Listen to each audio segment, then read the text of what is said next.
I have started the recording. I do, in hindsight, regret not recording session 0 because it was far more action-packed than I had originally thought.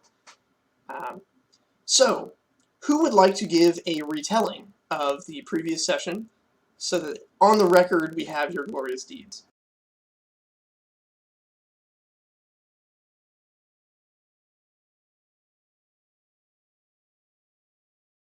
Anyone who was there will do. I think Ty should do it.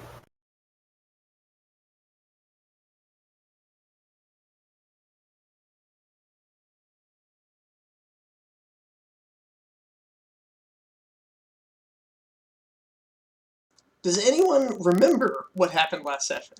Okay, sure. So Ed was playing a ranger who was tasked with tracking down some bandit activity that was going on near where this druid moot was happening, or was going to be happening. And the nation to, I believe, the north, I forget what they're called, but they were sending an emissary down by way of the path, or by way of that same general direction. So there was a concern that the bandits may pose a danger and a real diplomatic issue. So the ranger was dispatched along with a ragtag group of druids to potentially deal with the bandits. Eventually, they found some evidence of a group that appeared to be basically one extremely skilled person and a bunch of red shirts. And so we found the ranger, in that the ranger shot Max, or the opposing ranger, the one skilled one, and that ranger is ultimately apprehended and killed by the Shadow Panther. And then we proceeded to where the bandits were, and things spiraled a bit there. It ended with a decay spell being cast that killed about half of them, and the other half ran away. And then in the process, I kind of skipped over this. We learned that the other ranger, the ranger that was opposing us, had been hired by a different archdruid. So it appears that there's some kind of plot there to try to incite some kind of incident with the aforementioned kingdom to, I believe, the north. And we are now rushing northward because at the very end of the session we got word, or another druid approached us and gave word that there were some things going down there that were very urgent and required immediate attention, and we were the nearest people to it. And that other druid is Terra.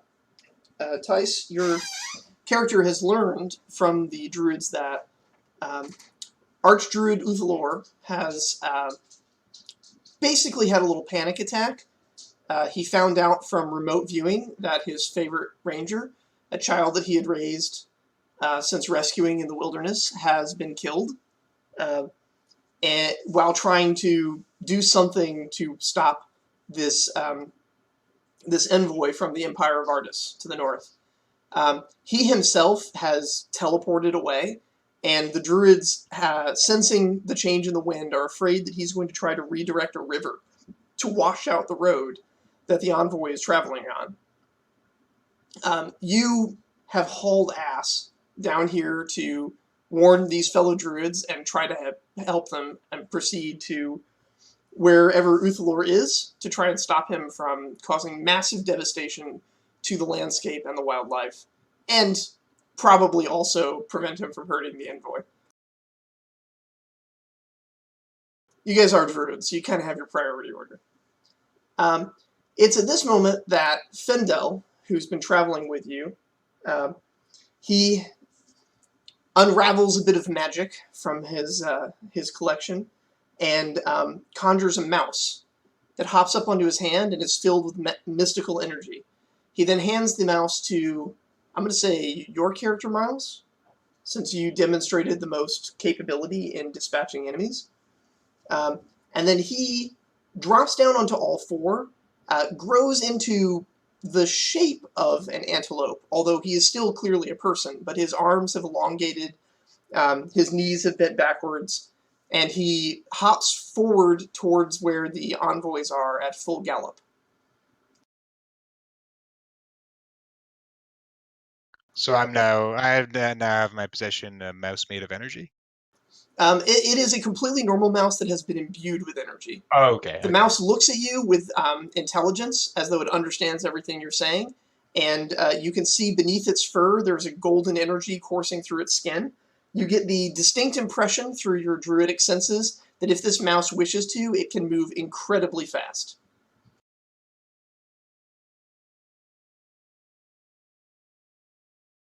Okay. It is a messenger mouse.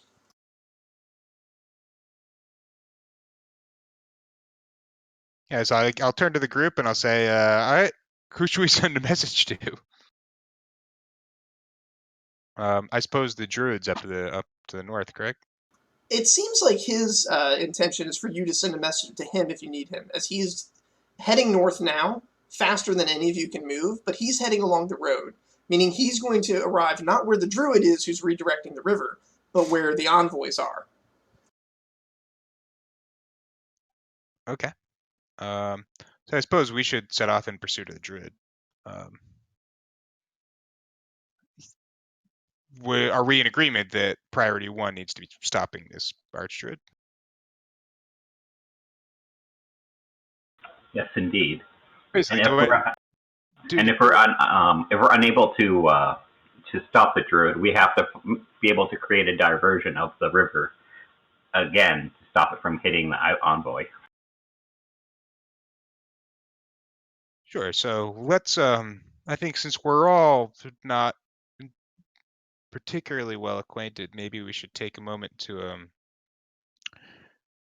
discuss how our talents could each individually best be lent to solving this problem.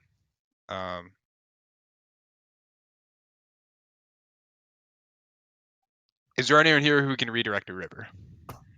No.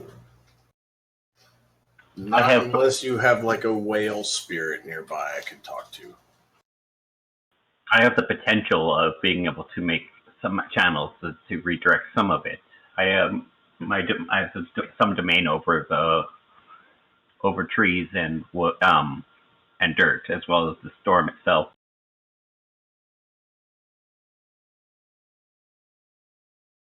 I think that might be a very worthwhile expenditure of the efforts available as a failsafe.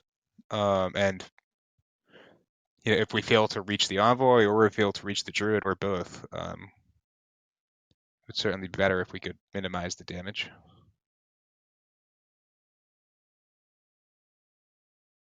Currently, you have a pretty good idea where the envoy is, or at least what direction they're in. The druid, at best, you'd guess he's somewhere up on the river that is sort of flowing down through the mountains. But where on that river he is, you don't know yet. But you have many talents available to your party to try and seek him out. Yeah, I'd say priority 2 should probably be locating the precise, locating where the druid precisely is, right? And then priority 3 would be getting there.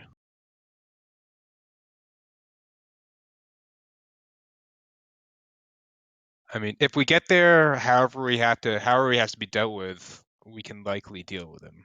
It seems, it seems like we have some tools at our disposal for, if we need to use them. I think the bigger concern is getting to the right place and getting there in a timely fashion. I mean, I can maybe have my spirit bird vulture scout out where he might be. Also, if he's trying to divert, how big is the river? It's a pretty decent-sized river, right? Especially now that it's spring and the thaw from the mountains has swollen the river significantly. It's going to take quite a bit of of his some time and also a lot of energies from the lands itself. So if we're able to, if when we come to the river and we say that a lot of energy is being concentrated to part of it, that is probably where he is. Hypothetically, there is another option that I think I might have available to me, but the risk might be a little higher. Like a little higher as in we'd have even a possibly bigger problem than a druid if you'd like to go that route. Is that problem being a spirit? An angry spirit? I don't know. All I know is it's incredibly powerful and it's the only one on this entire area. I don't even know if I can contact it.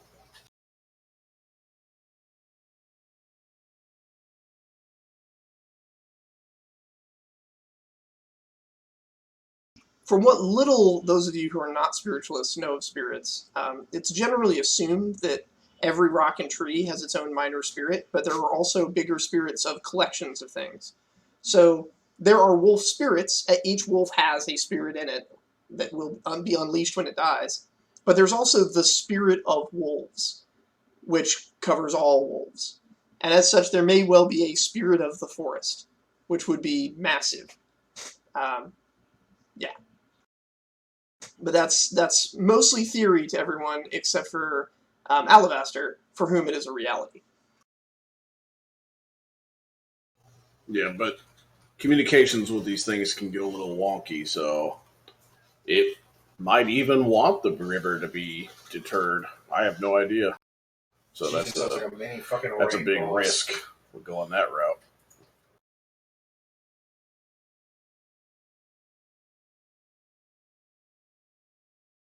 Well, the first thing is we need to get to the closest part of the river that is nearest to us, and then we can scout from above from there. That would have a higher chance of seeing what we need to see.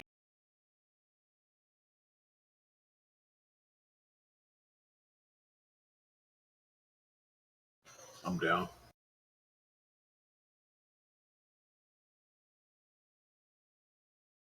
Sure. Yeah, that sounds like a good plan. All right, what power are you using?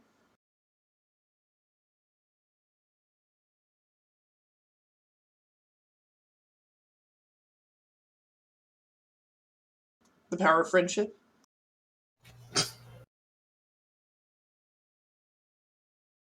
So is it currently is it forest all the way to the river, or is it something we do not know currently? There are places along the river that run through the forest, down kind of closer to where the star moon is happening, but the river actually goes up into the mountains. So there are places where you cross the tree line and it's rocky slopes and eventually snow. But it is a very large river and it goes a very long way.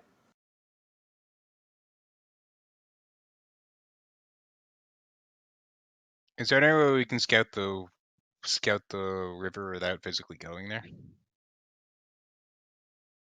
Yeah, I could try to send out the bird.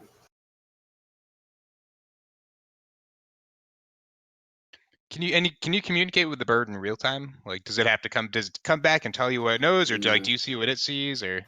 I can see what it sees. It just taxes me a little bit, but I can. Okay.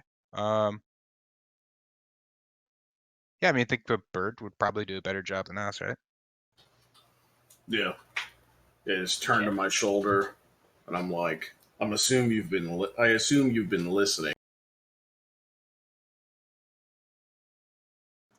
Weather's getting bad.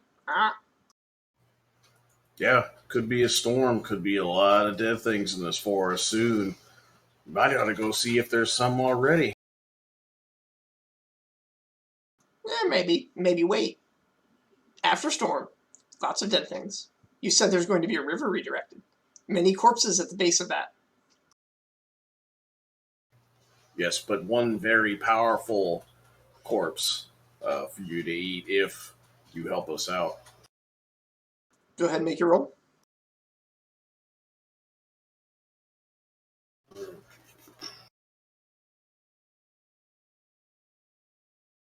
It's got that special fresh druid. You know, just it's a delicacy, that fresh druid.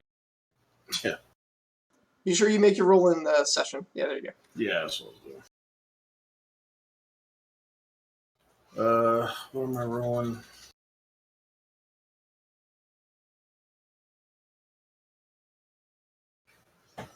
It's a manipulation, right? And then I can choose whether or not I want to use the favor that I got from it from before, right? Right, and if you do, you get an extra. What does it favor say? Is it an extra die? I'm not sure. I haven't looked at it. I don't think I'm going to use it though. I'll look at it in a minute. Do I get a lower threshold or no? You are definitely trying to manipulate him. Yeah.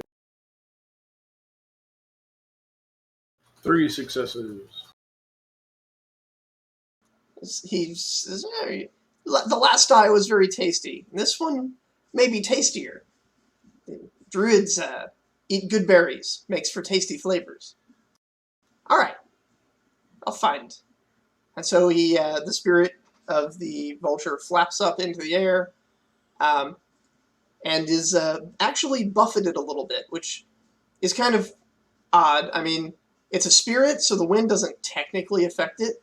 You think that it would just sort of go where it wants to go, but it seems like some kind of supernatural wind is actually pushing against even the spirit. It gets its bearing and begins flying towards the river and the heart of this storm.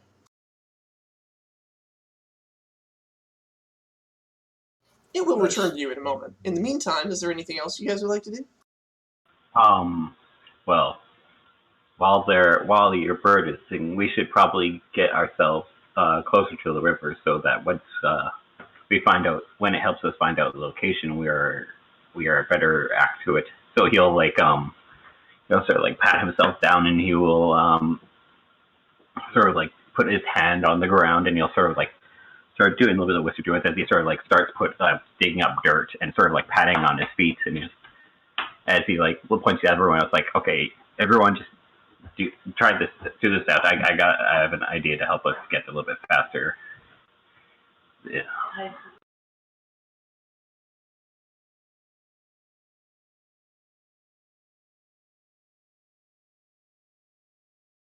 So what's your idea to make it go faster?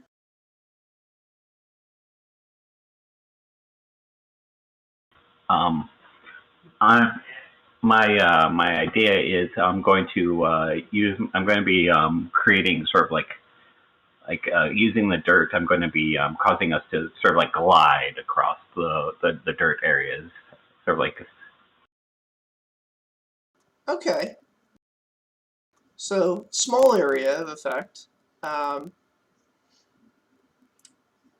some amount of movement bonus, I presume. Yes. It's sort of like unrestricted, so if like we have to like.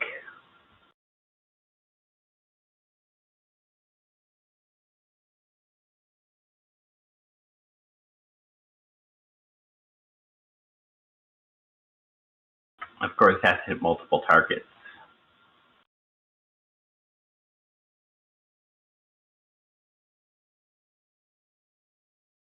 Yeah. Is that chart on the wiki somewhere? Oh, it's still in Talus. What, the spell creation? Yeah.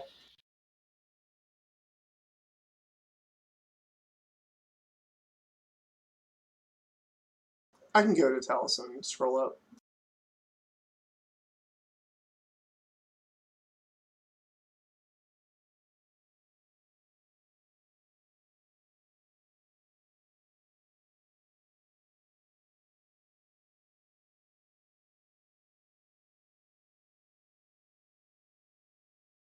It is pinned in Talos.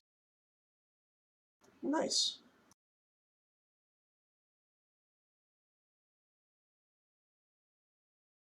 Alright, so this is basically on your location.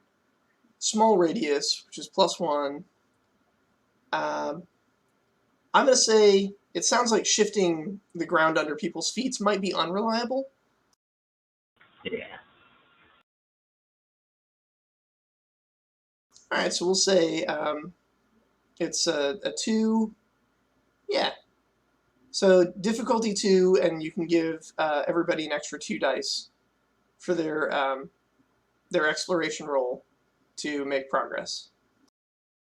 All right.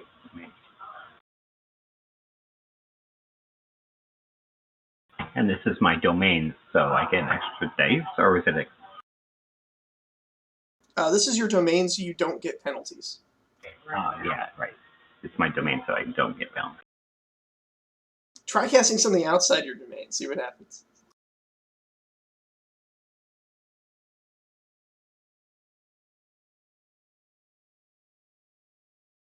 You totally can as well, right? Yeah. There's just consequences to it. Yeah. I currently don't have any pips. We don't have anything cool yet, so it's just 3 dice for me.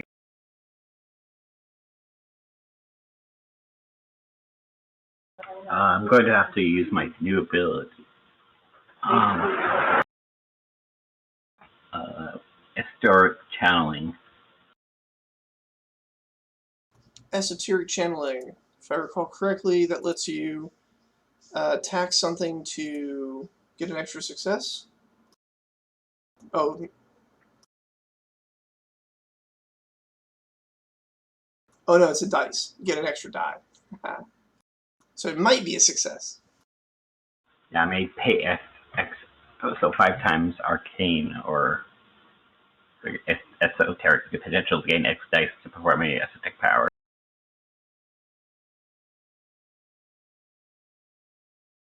All right, are you going to pay that with your potential or with your stamina?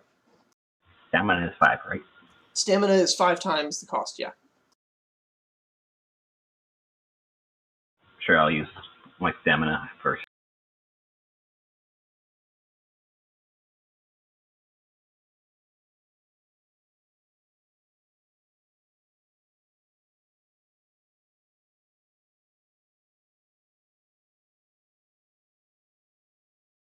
Well, that did not contribute towards a success. You're starting to feel a little soggy in your bones as the elements of mud and dirt suffuse your body. Moss grows on your bark. You can continue spending stamina and other things to try and get a success if you want. Stamina? I don't have enough stamina to do that. You can always spend a potential. You can tax your potential by 1 to try again.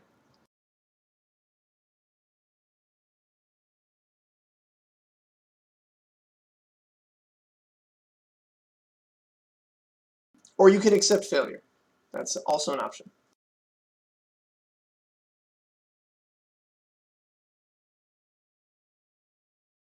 I'm going to accept failure for now.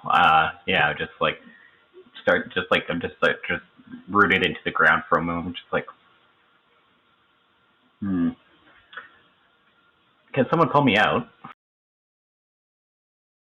All right. You take a point of tax as damage, basically. You can apply that to your health or your composure, whichever you like. Yeah, I'll take it to my composure. It's embarrassing to fumble a roll like that. So you become slightly less composed. I see him like fumble a spell, and then like moss growing all over his leg or whatever. And I'm just leaning on my stick, and he's like, "Can somebody help me?" I'm like, "Don't look at me."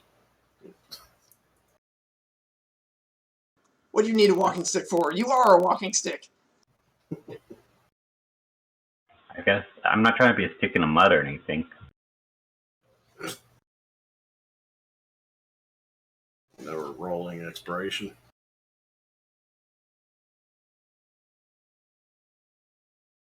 Your vulture is starting to give you some kind of a sense through its vulture vision of a storm of unnatural shape swirling and gathering. It's as though he's gathering all the rain that could be in the area and forcing it into a single point. Hmm. Corner. I let them know that.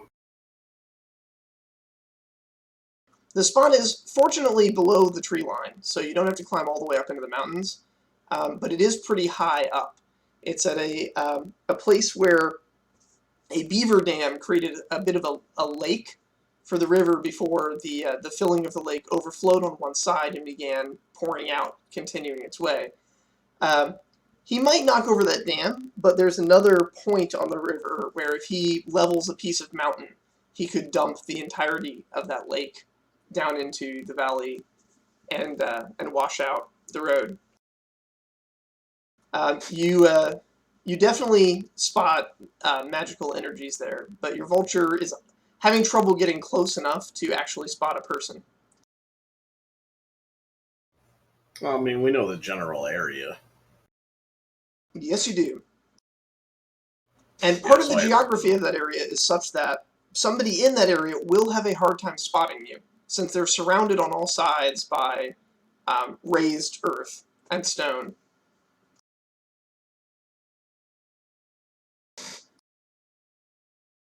The lake itself is maybe a quarter mile across at its widest point.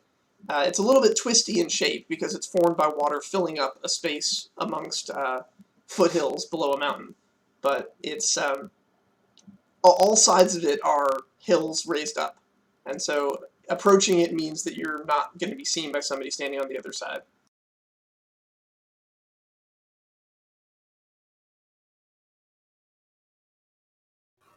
No need for stealth, boys. I'm stealthing anyway, because it's just kind of how I walk. And this is where Fendo went, right? No. Findle went straight Oh. up the road to where the envoy is. Okay. Yeah. So he's going to try to get them out of there. All right, cool.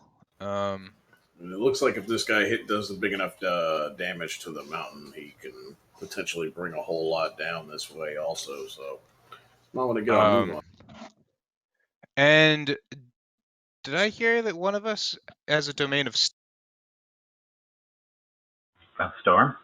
I guess storm as well, but yeah, storm or stone, really, like either one.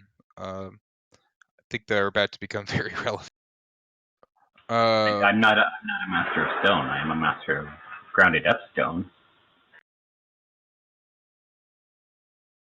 All right. Well, whatever the case may be, I think we should probably get to that location because it sounds like that's where we. All right, you have a direction. Getting there is going to be an exploration roll, as it's easy to get lost in the forest.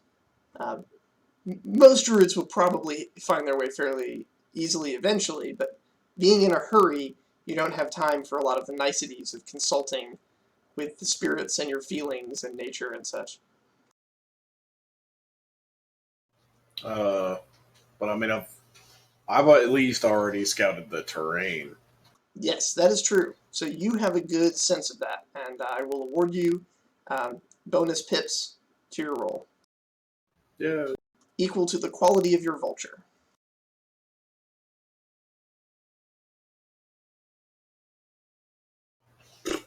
Still only one. Is there any reasonable basis for making this as an investigation roll or exploration? Like, but I'm thinking no, since there's nothing that I'd be specifically tracking, really. Yeah, since you can't see your target, you just know a description of where it should be. You are inferring based on your ability to navigate terrain. Okay, cool. I will go for the exploration. So exploration, perception. Perception is an excellent thing to use in this situation, yes. Wow. Oh, we can roll two of them. I was just doing exploration. Yes. Oh, yeah. You want to combo that with an aptitude as well. I'm sorry, Max. I forgot how long it's been since you played. Yeah.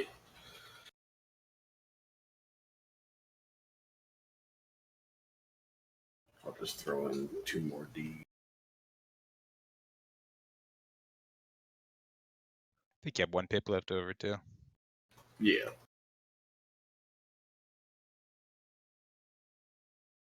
All right, so Max with the 2 successes.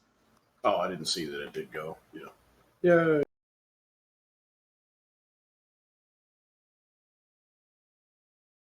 All right, so as the person with the guide bird, you have the best idea where you're going. Let's see. You can probably give a pretty good description to the ranger. I'm excited to see the ranger make his nature roll here. Are we naturing or are we tracking? Oh, tracking. Yeah. Oh yeah, I can do that. Yeah, who do you want to find? I mean, He can describe in exquisite detail the terrain surrounding where he wants to go. It's a spot inside the woods where a beaver dam has created a small lake about a quarter-mile across in the midst of some foothills. am I familiar with this area enough to get some pips? Yes, you are. Okay. 5 pips? 3 pips? 3 pips. Okay.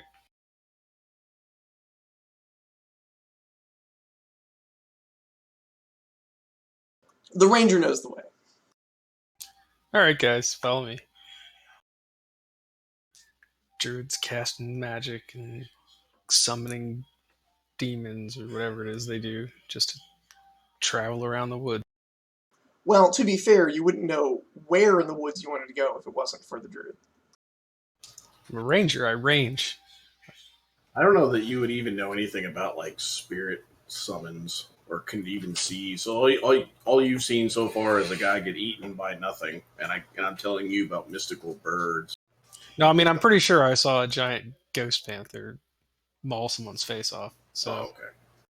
Yeah, and for the audience's benefit, in the retelling, you guys said that, the panther ate the guy or whatever. But, I mean, really, you guys fed him to the panther. He was nearly helpless. I gave the guy his knife. You did give him his knife. That was very kind of you. That wasn't silver or magic to deal with spirit. We reached a unanimous decision that he had not earned mercy, right? Like as far as I'm concerned, we didn't kill him. We just didn't keep him from dying. I mean, I reached. It's a very druid way to look at it. I reached an individual decision that he should be able to defend himself, and that I wasn't going to kill him. So I gave him a dagger back, and then you guys voted to stick a panther on him, and then, nature took its course. Man, you should have picked mercy. I mean, he's a human. I'm not too worried about it. Fair points all. So you make good time. The panther earned what? You guys make really good time getting up to the base of the foothills, and you can see places where rocks are just sort of tumbling down. Water is splashing over the edge of this gap between the foothills. What was once just a solid piece of stone running between 2 hills is now crumbling under continuous pressure by water on the one side and by what look like glowing spirits up at the top that seem to be lashing out at it with elemental energy. None of them seem to be actual rock spirits, so they're lashing it out with waves of water and wind, basically trying to erode away the stone.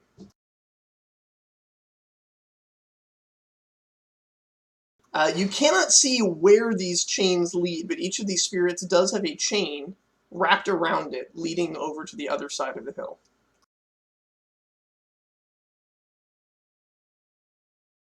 You've not yet been spotted.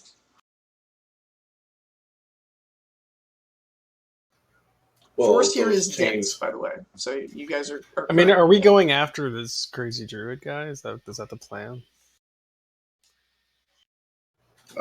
Pretty much. But if it looks like he's using these spirits, we could also try to just free them. Right. I mean, like, my main thing about going after druids is that I don't do that. So, um, yeah. So I mean, like, at this point, like I'm a ranger. I work with you guys and stuff like that. But at the same time, like, I'm somewhat not so much in awe, but just mildly terrified. In the kind of respectful way that you're mildly terrified of that if you remain mildly terrified of nature, you end up living longer when you live out in the wild. Um, So like, I mean, I can shoot the guy with a bow. Like that's something that I can do, or I can stab him. I can do that too. I'm just not really sure what that's gonna do. Like, you don't really stab a hurricane kind of deal, right? So I'm kind of relying on you guys to take the lead on this because I, yeah, I'm just not sure exactly how to deal with druids. I mean, if we can, if spirits are what he's using to create this effect, if he's a druid in the kind of, I guess, in more of the alabaster sense, then perhaps we can just cut him out of the loop. Well, yeah, but it seems like he's binding spirits, but more elemental spirits. So it's like I don't know how much favor I'll have with them, if maybe a tiny bit. But if the chains go to a certain place, either they're tied to him, and then yeah, we'll just have to deal with him. But if they happen to be tied to anything else, then we can just cut that, break that connection, then this problem might take care of itself. All right, let's follow the chain. And in the meantime, let's try to figure out exactly what kind of magic we're dealing with and how to stop it in a non-catastrophic way. Because this feels like the kind of thing that if we meddle without knowing really what the consequences we're dealing with are, we could easily make this worse rather than. Yeah. Yeah. Tara just like looks in the air as he like sort of sniffs as he like, because we're getting close to where the maelstrom is, right? Yes. All of the rain that should be falling across the forest is being gathered in a funnel that pours down into this lake on the other side of the hill. I'll ask Alabaster. I'll say, when a summoner binds a spirit, what does that binding last beyond his? Yeah, I mean, well, you mean beyond his death? It depends on like the exact methods that he did, but I mean, typically it goes into an item. Like you don't usually bind a soul into your soul. I mean, you could, but it chances are that there's something that's like on this guy that we can kill or break. Okay. Do we have a way of, once we've incapacitated him, do we have a way of identifying what it is in his possession that this binding is linked to? I mean, I don't know if they can see it. Yeah, I don't know if they can see the chains, but if I can definitely see the chains, then yes, because I just follow the chains. So one question: where does the dam go to if it were to break? If this piece of rock, which was not really a dam, were to break, it pours down into the valley. The beaver dam. But there is a beaver dam, and if you break the beaver dam, then the water will pour towards the moot instead. And where's the moot? What's the moot? The moot is the party. Moot is the gathering. Yeah, but there's a bunch of druids there also. Yes, and the gathering is on a high plateau. Meaning probably it wouldn't do much. And before there was a beaver dam there, was there a lake in that area? No, before there was a dam, there was no lake. The river just flowed through here and out the other side. The dam that the beavers built turned this into a lake, which is good territory for beavers, and caused the river, once it filled up the lake, to redirect out of another gap between two hills on the other side.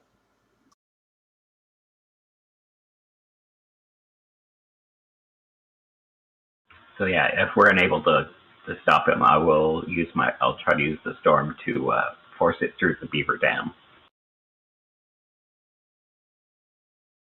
but we need the time is of the essence, give or take. It sounds like some beaver spirits may need help passing on soon. Yeah, none of your plans seem to go well for the beavers.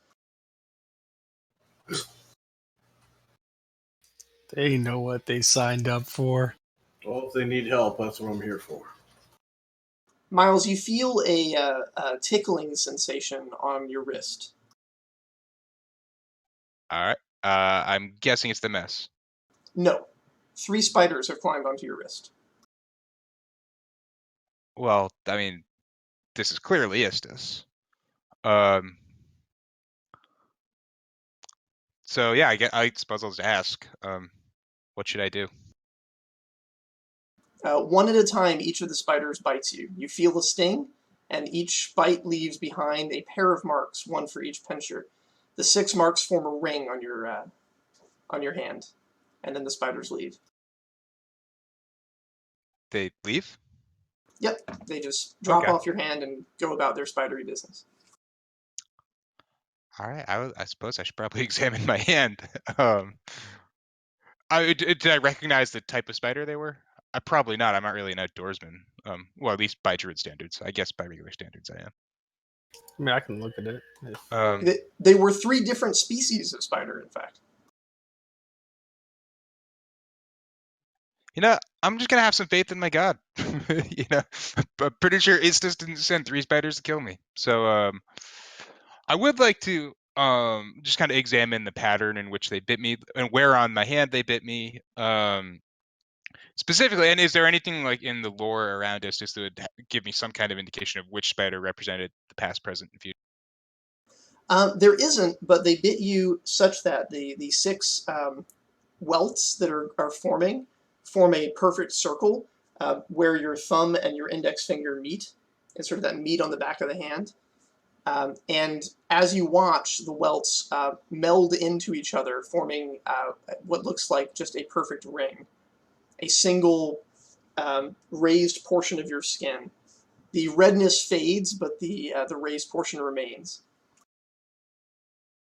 As though something under your skin has formed that ring, and it's not quite tattooed, but like physically part of you now.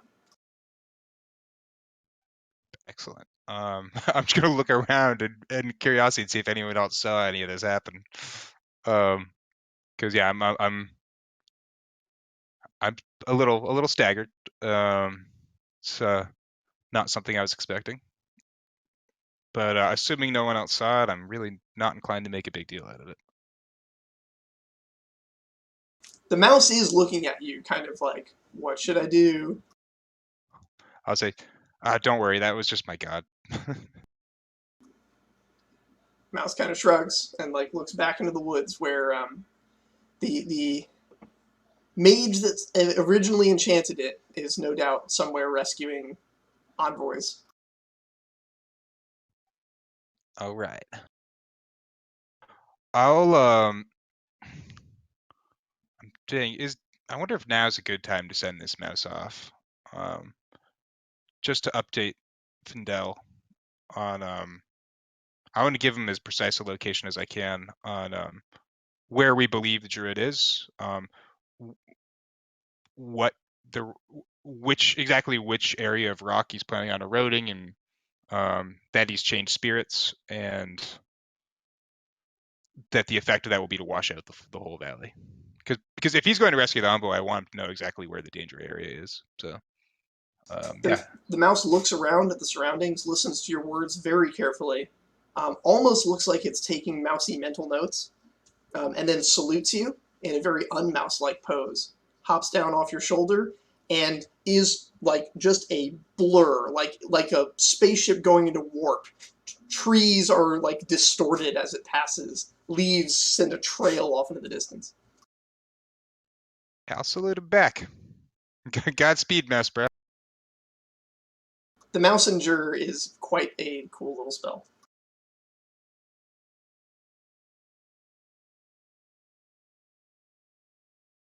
His character sheet has all kinds of neat spells on it.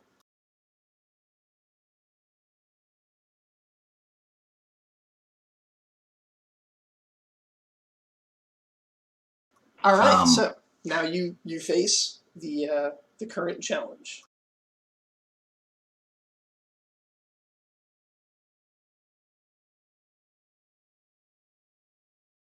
All right, I'll just say, if this druid has to die for the forest to survive, I can kill him. I just have to get there. I'd rather not. I mean, that's killing an archdruid isn't. I don't think any druid wakes up wanting to kill an archdruid. But if those are the cards we're dealt today, then I can do it. Remember, there is many different paths along many different branches. We must take root at which one we take. As he starts stepping forward, and he's going to, as he sees the water starting to keep on pulling into the area, he's going to try to start forcing some of it to actually just rain into the forest harmlessly.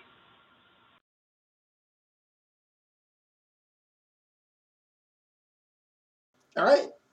This is going to be a contested roll between you and the Archdruid to see who can control the waters better.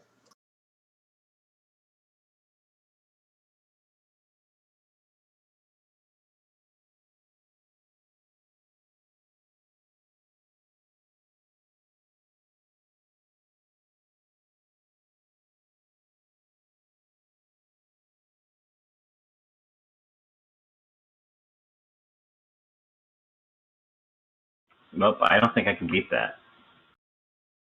Jeez. Yeah. I guess for his dark druid. For a moment, you feel like you maybe have taken control of one of the tendrils of rain spiraling through the sky, and then just a sudden backlash, a shock wave of mystical energy hits you. It feels unnatural, and for a druid, that has a very specific meaning. Like, the powers he's wielding are not derived from nature.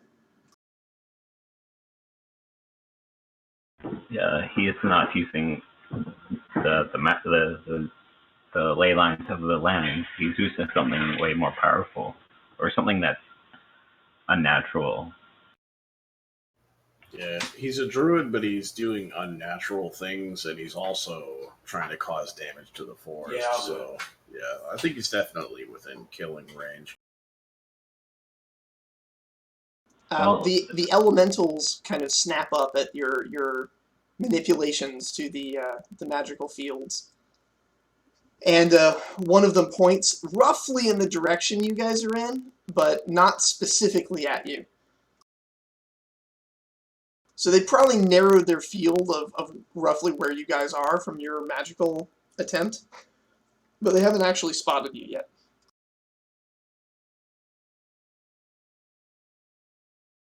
The air elementals take to the skies. The water elementals continue beating on the rock.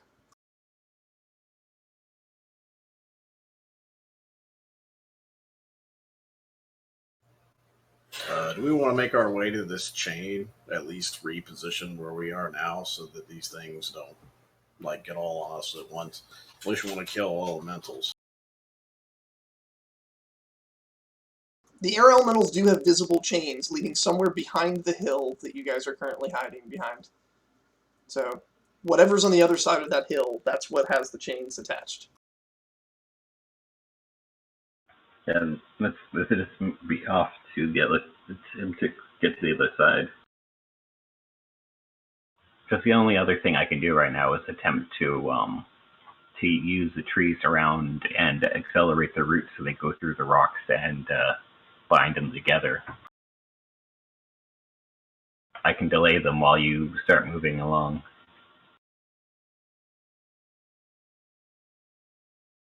Sounds like a plan. As I begin to whisper to the trees in a druidic language. Okay, shall we press onward? Is anyone attempting to be stealthy, and which way are you going to try and get to the other side? I suppose I should attempt to be stealthy. I mean, if we did know there are elementals watching us, then yeah. As I said, this whole area is very thickly forested, So hiding amongst trees is definitely a doable thing.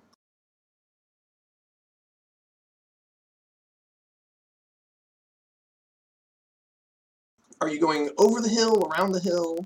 What's the plan? I'll look to the ranger. I'll say, you know, you can you get us where we need to go? I look at the assembled group of people and I say, probably not undetected, no. We can be detected eventually. We just need some time. All right. Tactically, I can create a distraction. oh,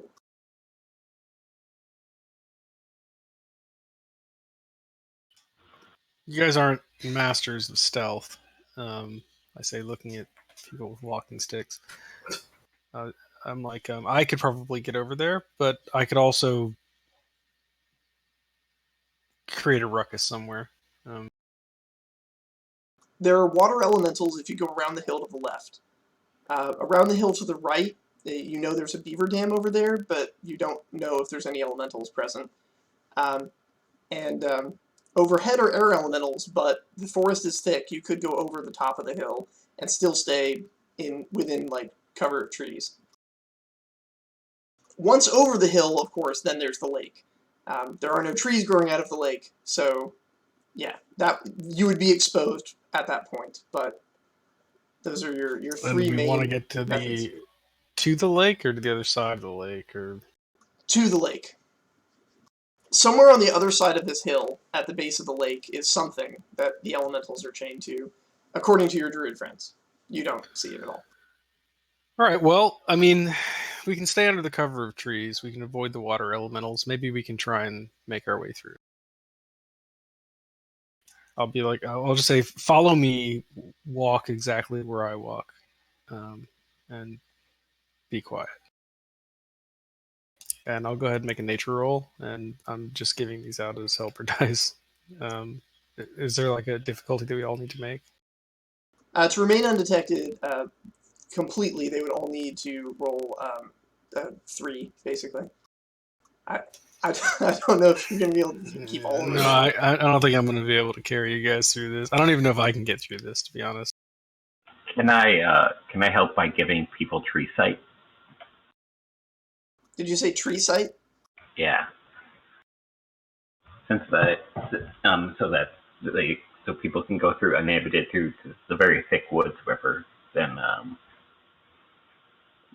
being able to go, I should be able to have some dominion over these thicketed woods, to be able to help go through stealthily, like going through trees or being able to partially see through trees as being part of them. Trees are one of your domains, if I recall correctly. So you can Yes. you can literally move trees out of their way if you roll the dice. Well, I'm not moving trees out of the way. I'm going to be, or is that a different kind of magic? Being able to go through trees as part of.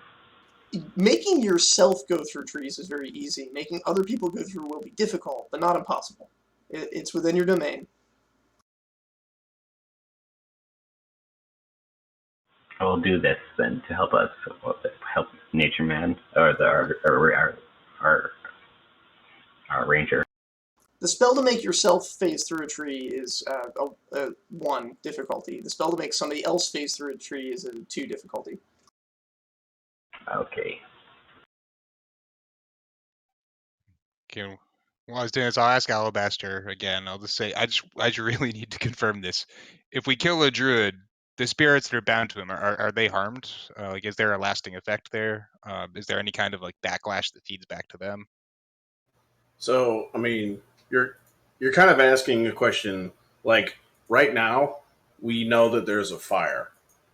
Now, you're saying that like if we do something to that fire, are we sure no one's going to get hurt? It was like, no, it's just fire. I don't. If we kick it somewhere else, yes, maybe, but so I can't guarantee. I don't know if these spirits are, you know, ethereal and that they're going to go to another plane when they get released. I don't know if they're enraged. So it's kind of a grab bag of options. But Sure. I know they're here on their not of their own volition, and if that's the case, they're really not going to like whoever it is that put them here. So there's a pretty good chance that, if nothing else, if we release them, that something might happen good there, maybe. But Okay. Yeah, as everyone is speaking, roots slowly grow up on people's arms and legs as like they get shingles of like wood all over their body, and he says, "Oh, this time it worked," and he like sticks his hand through a tree and pulls it back out. Will this help us get through the forest? Yeah, you have successfully dropped everyone's difficulty to 2 successes for sneaking. yay! Perfect. You will need to spend two taxes there, and that's a good spell. 2 taxes. Yeah, tax either your stamina or your endurance or your potential. Now, if it's your stamina or your potential, then you are taxing by 2. If it's your endurance, you're taxing by 10.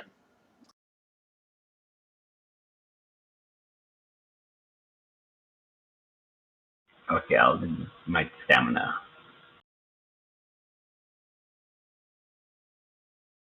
Cool. All right. He's made it easier for you, Ed.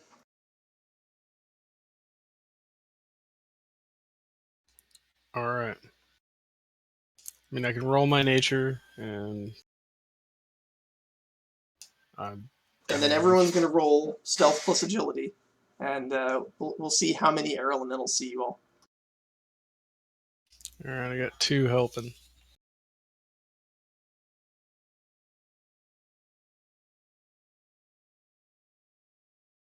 Backslash. Ugh. I know. That's an Hard agility? to remember.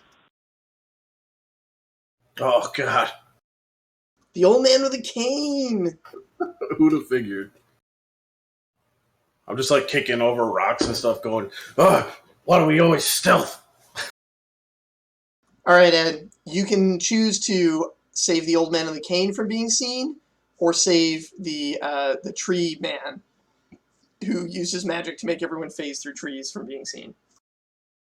I'm gonna think the tree man can probably sort for himself, and I'm gonna help the old man. I assumed he would be the one that failed anyway, so I'm keeping an eye on him. I knew you were gonna fail. All right, you guys make it through the top. Below the hill, you see, first of all, it's a very, very pretty little lake. Very scenic. The other side, you see the other hills. You can see the place where you imagine there's a little waterfall where the water is draining out on the far side of the lake. You can also see the river that pours down from the mountains, winding its way here to become the lake. And down at the shore by the lake, there is Archdruid Uthalor. And Archdruid Uthalor is holding in his hand a stone. Those of you with magical sense can sense that the chains all lead to the stone, which he's holding in his left hand. The stone is also pouring energy out into him, which he is wielding with his right hand, casting spells. He's gathering the rain and bringing it in. He looks up at the top of the hill and immediately sees Terra and points a finger and says, "You sought to change the rain, but it cannot be changed. This must be." His eyes are glowing bright purple for some reason, as is the stone, and he seems entirely mad. You see bits of like foam around his mouth, as though he is potentially rabid.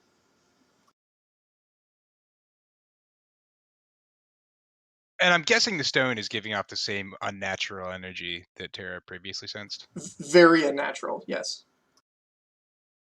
So, if only for the ranger, I'd let him know.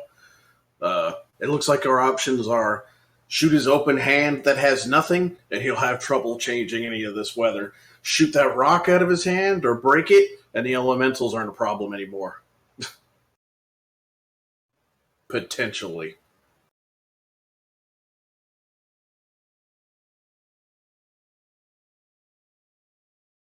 Um, yeah, but yeah, as I guess I got his full attention currently, I just yell back at him. It's like, I'm not the one that's changing nature to their own needs.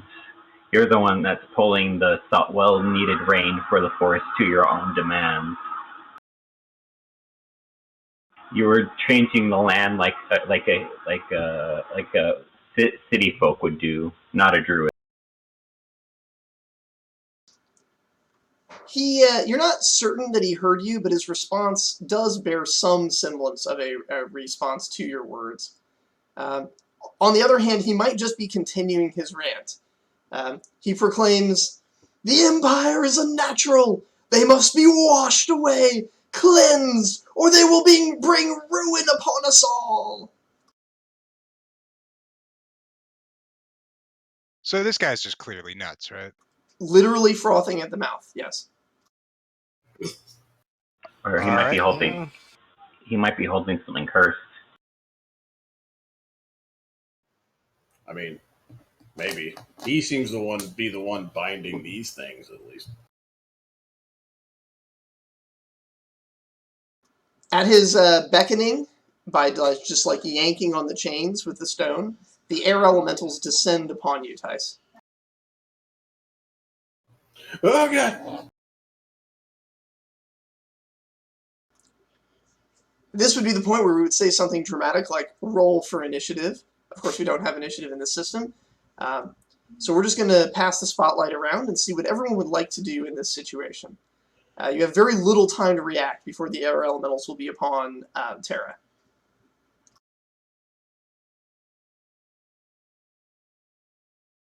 How powerful of air elementals are we talking about here? Do we get a sense that they'll make quick work of Terra? You don't actually have a really good sense of Yeah, I guess we elementals and wouldn't. spirit strength. And You we do don't know really have that, a good sense of Terra. yeah, you do know that these elementals were attempting to use the wind to erode a hill out of the way so that a river could flow. But they were being forced to do it too, so you're not sure, like, were they being effective? Are they that powerful? It's hard to say.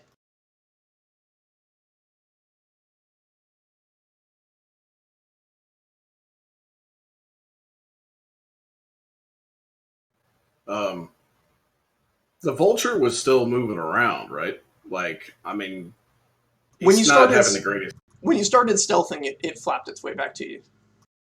It didn't All want right. to, give away your position.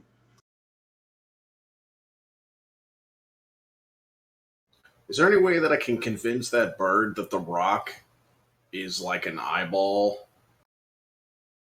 There is a way. Yeah, I just want to be like, when he gets back, I'm going to be like, oh my god, look at that eyeball that druid is holding. It's so delicious. Eyeball? Where? Where? Ooh, all of you have eyeballs. It's a grand feast. I say, he's got an extra one in his hand, and I point at the druid over there. That's a stone. Shiny stone. I can't roll to see if I trick him. Yep, absolutely can. That is your thing. Yay. Am I able to add empathy into that, or? I Yeah. guess I could add. Persuasion Okay. plus empathy. It makes you able to describe it in a particularly compelling way. Tantalizing. You also could you could use your. I mean, I know you don't like to, but you could instead roll your potential and use your voice to force him to do it. Yeah. He'll hate you for it, but it's an option.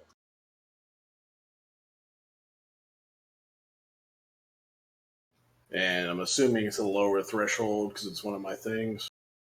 Yep.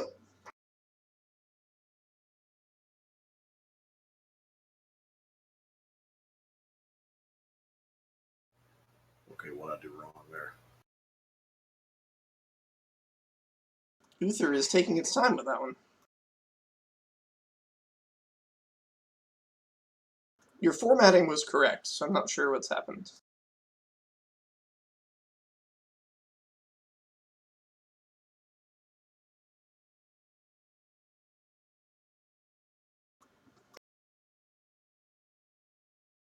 Try it again. I think you might have gone to sleep.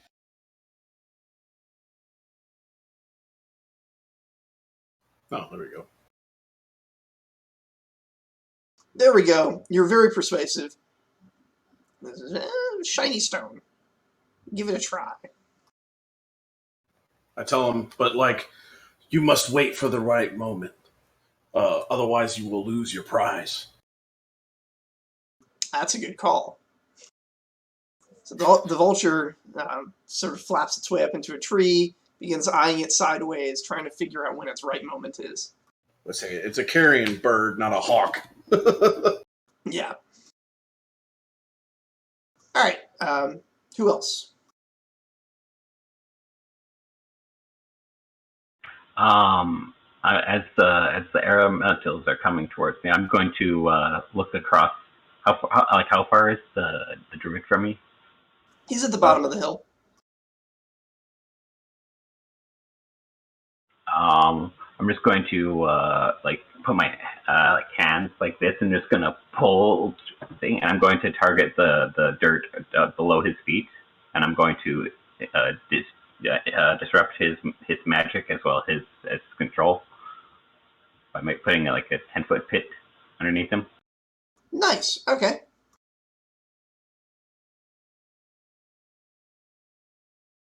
Single target, ranged. Yeah, that's a 1 point difficulty.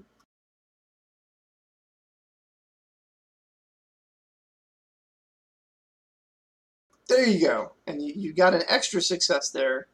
But yeah, you pass. So you basically dig a pit, and he falls in.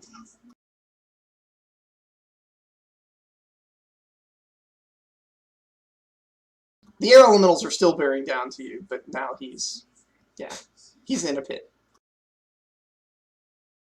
Yeah, which hopefully disrupted him, like with his interest at casting, because falling usually does that. Yeah. I like to imagine he was like ready for some huge attack from like a druid, like some massive rock or a lightning bolt or something. And he's ready for anything, and then a hole opens up and is like, oh crap, just falls.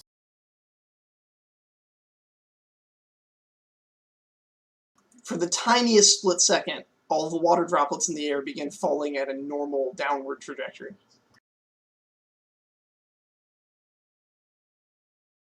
And I think we've still got 2 more people who have turns to take. I would just like to continue advancing on the druid. I want to get as close to him as I can. Okay. Being now at the edge of the tree line, it will be difficult to do so unnoticed. But you could reveal yourself and head down, or you could try and find some way to disguise yourself. Yeah, I'll reveal myself. Okay. You've chosen a good time to do it, because while the air elementals can now see you, the druid himself is in a hole, so he doesn't see you. And I figure, if nothing else, I've learned that if the air elementals are bearing down on you, you still have time to do what you gotta do before they get to you. So take my chance.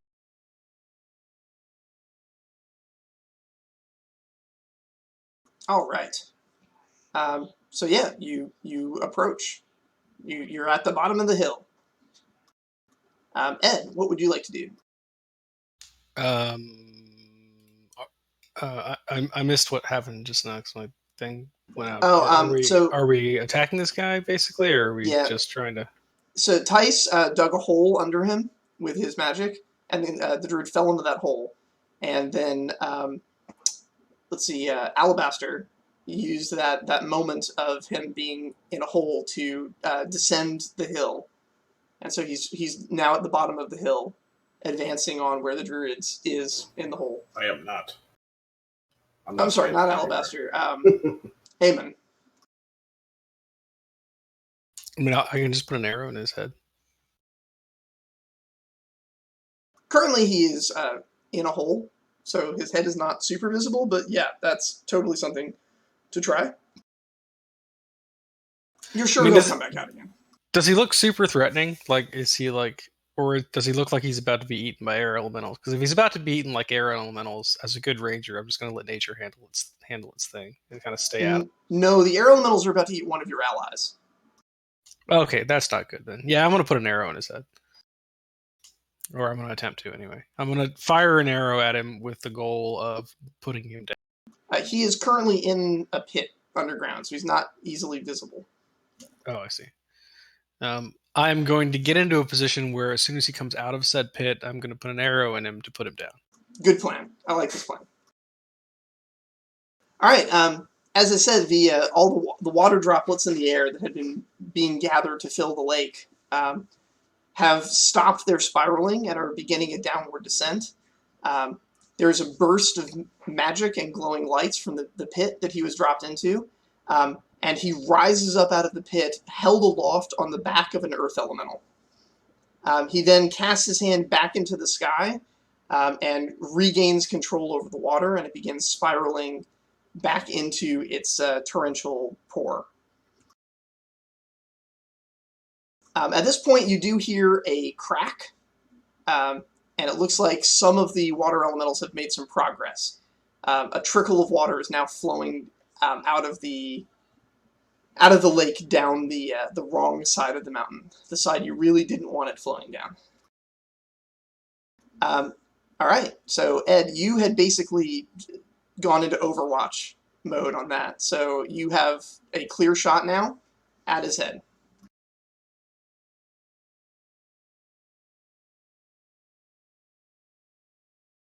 You also have a clear shot at all the other parts of him. Yeah, but the head's the juicy part, right? So I'm gonna fire at him with the goal of putting him down. If I think it's hitting him in the hand is gonna be better, then I would do that. But I think putting it in his head is probably the best call. I'm gonna fire in the general direction of making him not alive anymore. All right.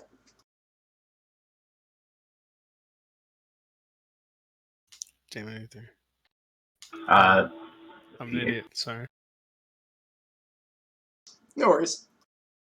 I do it all the time.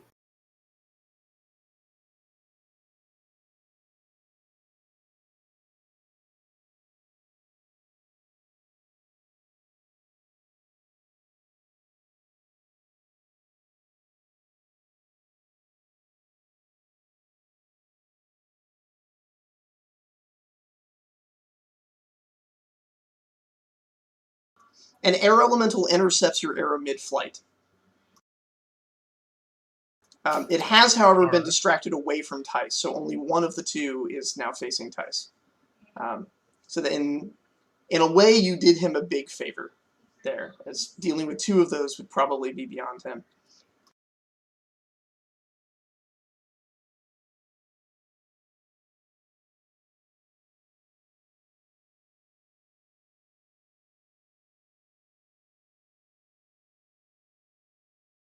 All right, I'm gonna get another arrow out, and I'm going to continually.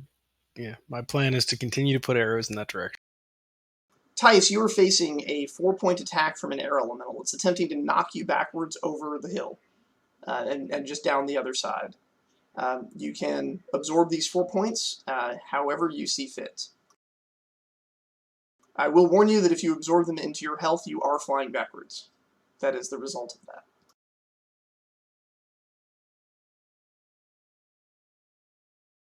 Next round, you can try to take action to contest them instead of fighting the druid if you wish. I'm going to try to resist this. It's 1-for-1, right? Yeah, your resist, avoid, and notice can trade 1-to-1 to deal with these. They're basically free. Are they dice or successes?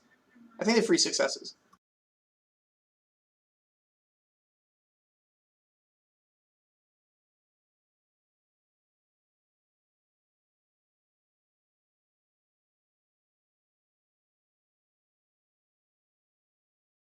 And what can I attack?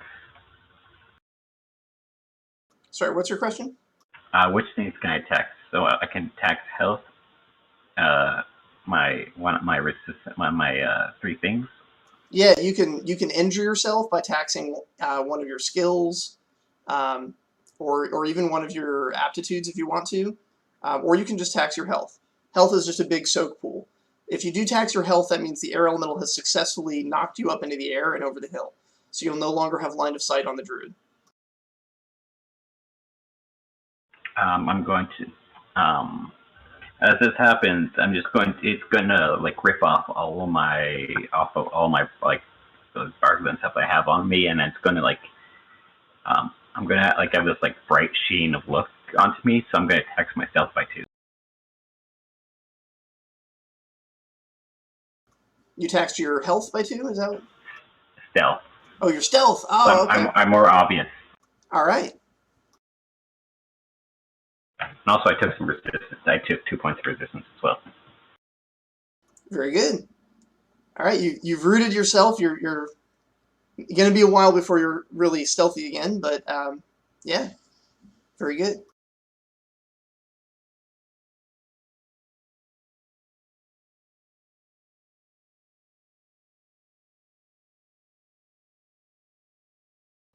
The other guy said he'd be back in a minute. Oh, I'm back. Oh. All right. The druid used his turn to summon an earth elemental that's now supporting him against further ground attacks. So it's back to you guys. The water elementals continue beating against the rock.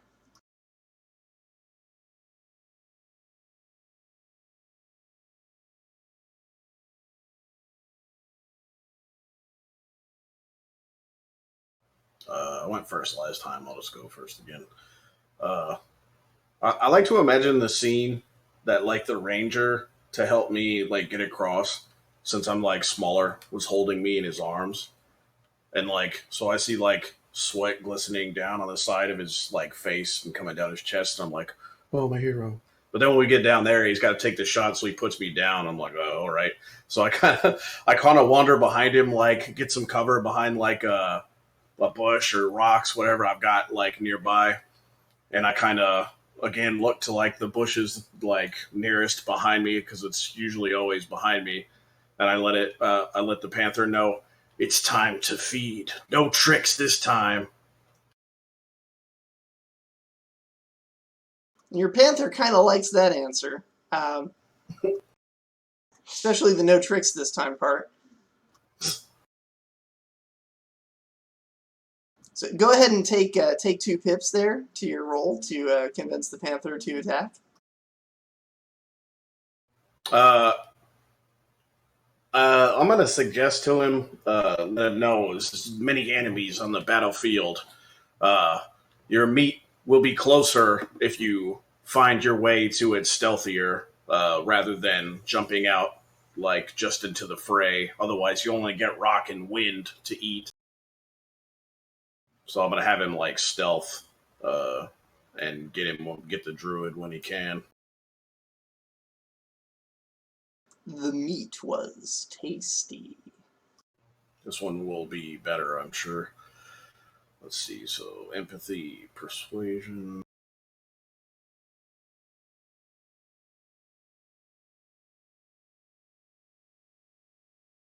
How many pips you say? 2.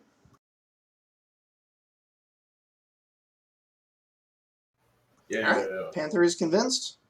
Panther is out and will be on the prowl. Next turn, it'll try and leap out of its stealth. You can still tell where it is, but the shadowy form that it takes is fading to just like a shadow in the grass. So what's the distance and the terrain like in between us and the druid? You are currently on top of the hill with a ranger, and one of the druids who is like made of wood, but he's had most of his bark stripped away. So right now he's just kind of glistening with sap. So the air elemental and the druid riding on the earth elemental, they are all on the low ground, and we are on the high. They are, as is the druid that was doing the withering spells earlier. So you have an ally on the low ground facing off against the druid and an air elemental that currently has an arrow in its hands that it just caught out of the air. Nice. Yeah, I'm gonna continue to stay away from the combat personally. There is an air elemental up on the top of the hill with you guys. It's currently attacking your tree friend. But you summoned the Panthers, so you've done your duty for this round. Yeah. Miles, you're down on the ground floor, so you got to witness this guy rise up out of his hole, riding on the back of an earth elemental. He has raised his hand to the sky and regained control of the winds. His air elemental has caught an arrow that your druid fired that would have struck true and gone directly into his eye, but now it is spinning gently in the hands of the air elemental. And is the vulture continuing to bide its time? Yep, it's looking for an opportunity. Okay. And so I can clearly see the archdruid. Like he's risen out of the ground. Yeah, he's risen up out of the ground. He's basically standing on the shoulders of an earth elemental. The earth elemental's hunched over like Atlas, holding up the world. And there is another chain now running from the earth elemental to the stone. I'm gonna try to kill the druid, I think. Yeah, I'm gonna do it. I'm going to cast Autumn's Decay on him. Okay. Is that the same thing from before? Yep. Yeah. Oh, Jesus. He doesn't have to roll for it. It just does damage. Paying the tax for it's gonna be interesting. So can I pay the tax in health or composure or potential? If you pay the tax in potential or stamina, then you pay on a 1-to-1 ratio. If you pay the tax in endurance, you pay on a 1-to-5 ratio. If you're paying it with, I think, Ed, what's the rule on paying that with other things? Is it still 1-to-5 for everything else? For what? For paying with potential? He's casting a category 7 super weapon. I mean, if he's paying out of stamina and he has advantage, then it's down or whatever. But if he's paying out of anything else, it's 5-to-1. So endurance. So out of health, endurance, sanity, then it's at the 5-to-1 ratio. You can wreck your character to cast this, I think. Yeah, I can. I can cast it. Because I can spend 1 stamina to get down to 6. I can spend 5 health and 5 composure to get down to 4. You can spend potential, and then I can. And then I can spend all my potential, right? Right.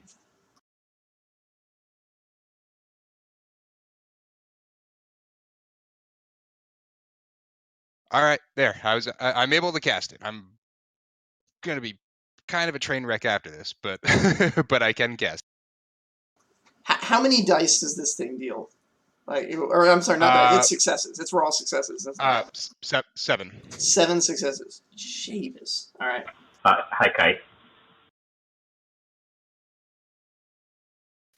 Gosh, I can't sneak in anywhere. I'll fill you in a second on what you're doing there. Okay. Yeah, I'm gonna like hold out the hand that the circle spider bite thing's on, because I'm just figuring that this is what Istis is directing me to do. It's pretty much the only thing she's ever directed me to do is kill somebody who needed killing. So, I'm assuming she's still doing that now, and that those spiders were some kind of guidance for me.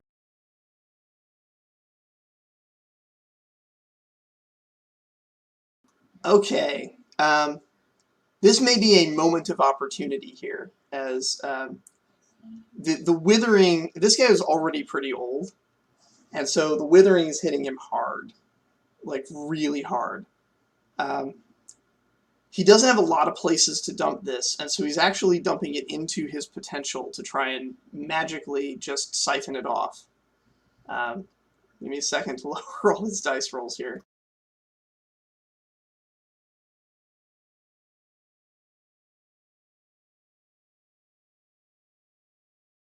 Wow, that really sucked for him.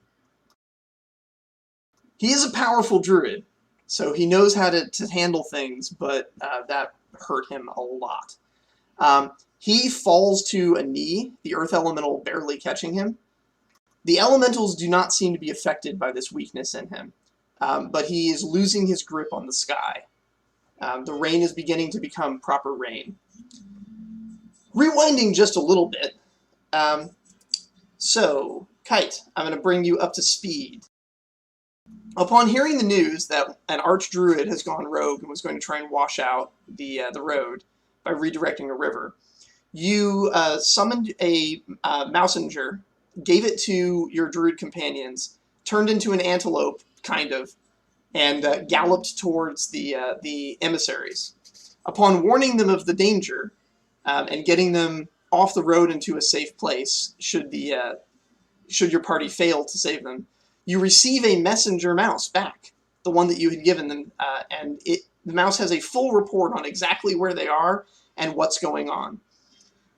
With high speed, you've hooved it on over, and you are basically arriving on the scene to find them at a lake that's been formed by a dammed up river where water elementals are lashing away at the rock to break the mountain's hold on this water and unleash it upon the valley in the wrong direction.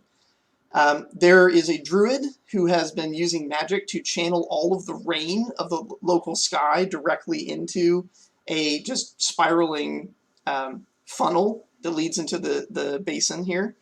And you see floating in the air, an air elemental has caught an arrow. You see there is a vulture spirit kind of hanging out in a tree. Looks like it's about to take wing and go after something. There's a shadow in the tall grass, and there's another air elemental that's just pummeling your tree friend, who has lost all his bark and is glistening with sap. This is what you see before you as you leap out of the woods in antelope form.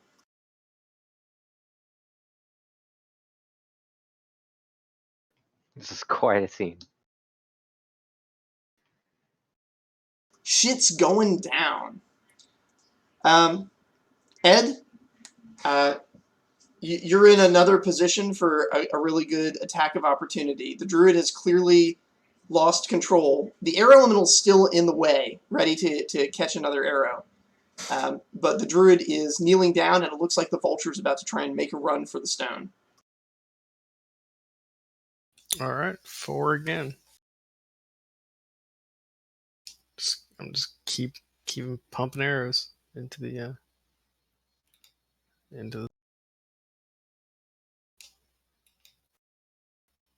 air elemental. Given it's the air elemental just barely catches it, and in so doing is sufficiently distracted that it cannot intercede with the vulture, who dives in and grabs the stone out of the druid's grasp. The druid looks up in horror as the stone sort of flies up into the sky away from him, the chains of the elementals being pulled with it.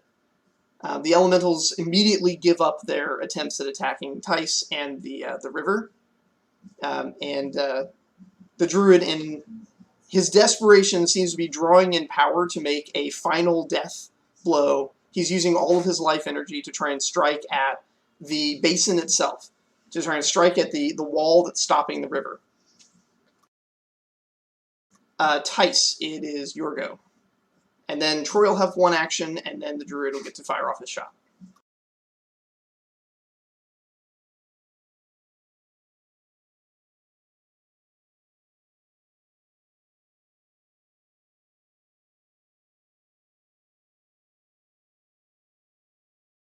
By the way, your Your vulture is quite upset with you. The stone is apparently incredibly painful to touch. Oh, well, that sucks. But at least he won't eat it. So currently the wizard, the druid has no elemental allies anymore. Correct. No elemental allies. He has only his own power, which is considerable, but he's focusing it all in a single dying strike against the rocks that are holding the river back. If he gets off this strike, he'll kill himself in the process. He's pouring all of his life energy into it. But it will also flood the valley. Okay, let's see here.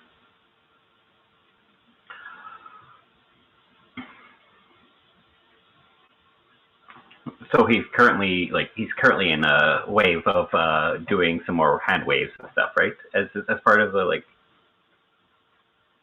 what he was doing before, because do druids actually need to have somatic components to be able, or if you were to interrupt his movement and stuff, would it stop the spell? At this point, the only interruption that you can think of would be to kill him. He's significantly weakened by the withering spell.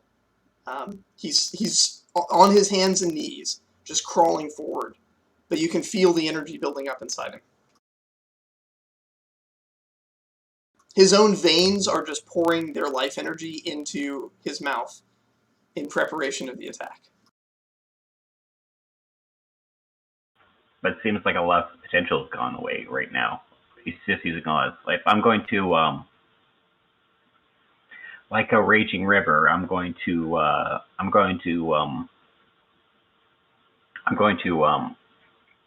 Actually, no, not that. I'm going to. My idea is I want to try to sort of use the force of the storm to sort of push, sort of dam up his energy so that he gets off part of it, but he doesn't explode. I'm trying to dam up his energy to so that he doesn't accidentally kill himself.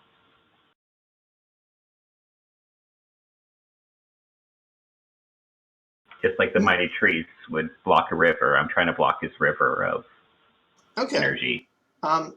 So you can do that. Now, meta energy manipulation is outside of your domain. So you'll be doing this at a 5-to-1 ratio. You will also be doing this at a threshold penalty. So you'll be rolling with a threshold of 7 or better for your successes.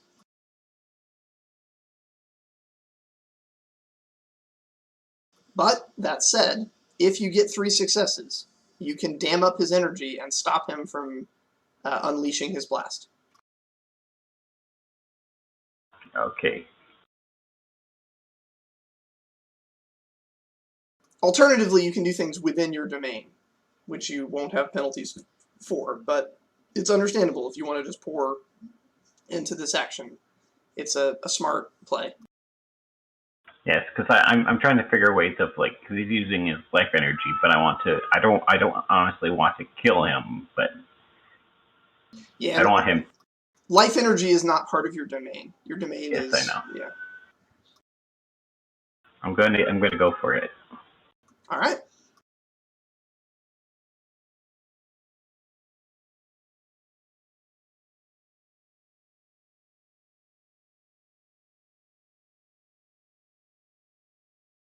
Oh wait, that's two successes. I forgot the you got threshold. So you've got 2 successes. I know Okay, you have a power which lets you re-roll, which lets you roll again if you spend it.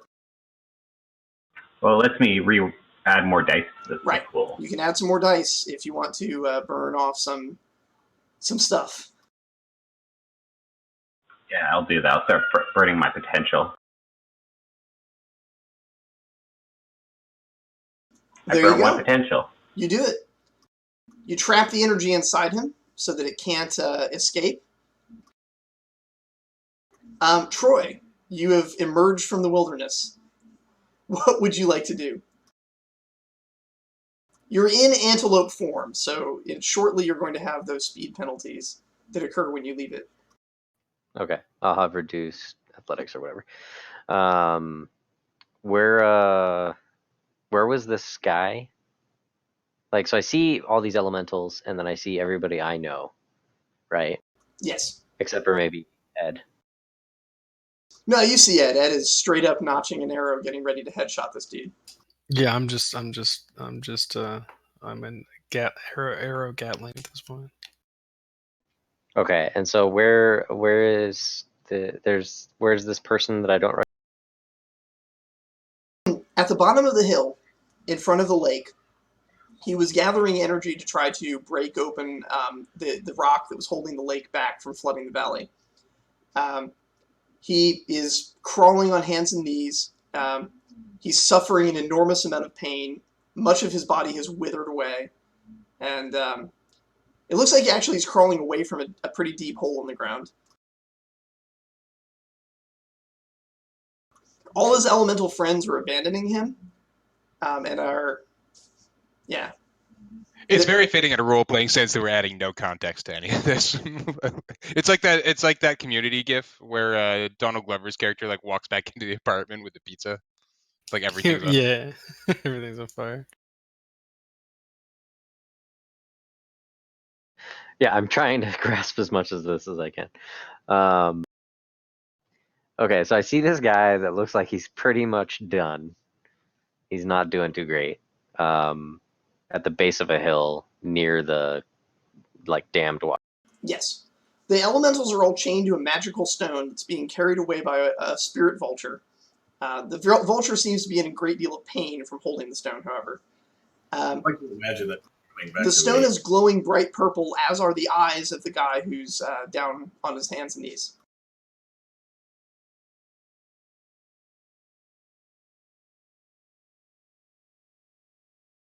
And for some reason, the back of your hand itches. You're not sure why. Everyone except for Miles, the back of your hand is itching slightly, but you're too distracted by what's going on for it to really matter. Okay. The vulture is like, I'm assuming, flying high up with this stuff. Yeah, it's just taking it straight up away where the elementals can no longer participate.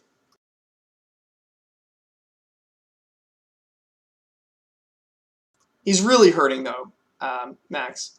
If you don't have him put it down soon, he's going to start resenting you. I'm having him. I'd like, whenever it's my turn, I'm gonna have him drop it like above me, like so I can get at it. Okay, so he does that. That's way easier than him trying to fly it away. Yeah.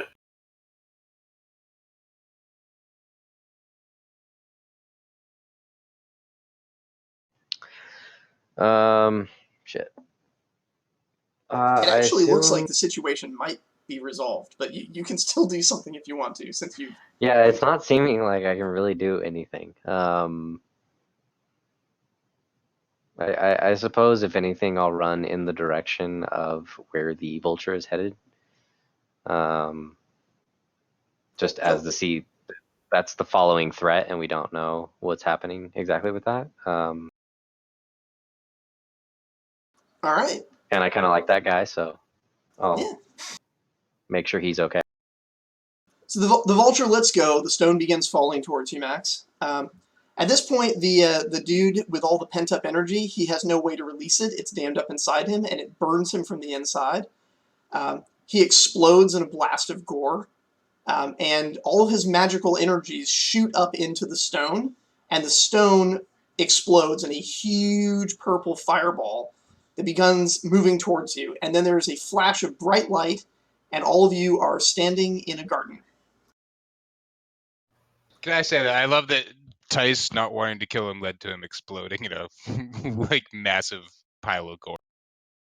So I was originally thinking like, oh, good, I can get the stone and maybe free the elementals, and it explodes above me, and it's just a purple fireball coming down. I was like, oh, I can't do anything about this. Crap, crap, crap, crap. And then I'm gone in the forest, like in a garden. It's like, I don't know how I talked myself out of a purple fireball, but I'm glad I did. A garden, you say?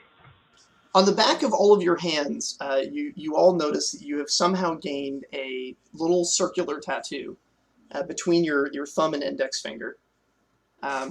Miles, yours is no longer raised, but it is now intricately woven.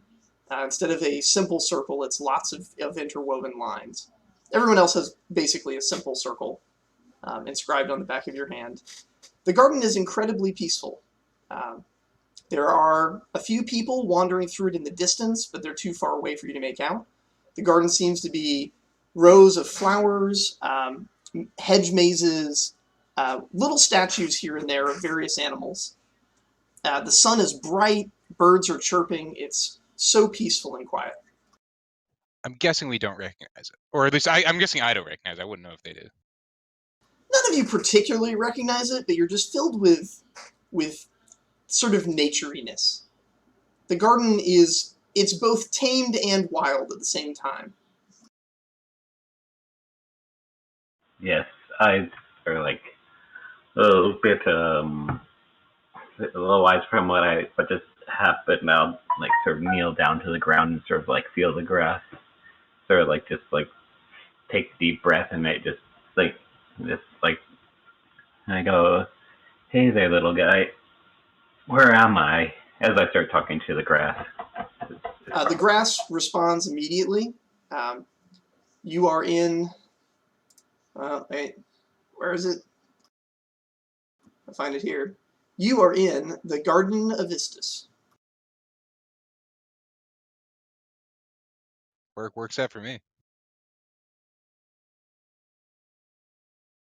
Does anyone know what the Garden of Avistus is? I mean, Istis is the goddess that I worship. So none of this is familiar at all to me. Like, this is not something I'm aware exists. Okay. No, you've never been here. You've never experienced it. But the marking that the spiders left on your hand is a strong indicator that you were brought here. After a moment to sort of get your bearings and come to your senses, a woman begins approaching from a great distance, but she expertly navigates around the thorny roses, through the hedge maze that's only waist high anyway, and begins approaching. Except for you, Miles, you do not see a woman. You see a spider. Actually, you see 3 spiders kind of piled on top of each other. They're large spiders. Each one maybe like the size of a donkey, and so stacked on top of each other, they tower over you. It's super great that I don't see that. Now, all the rest of you see a woman in a sort of lovely silk white robe, and as she comes close, 2 other women basically step out of behind her robe. They were so close to her they must have been inside her, but now there's 3 women standing in front of you. With one voice, they say, "Welcome to my garden."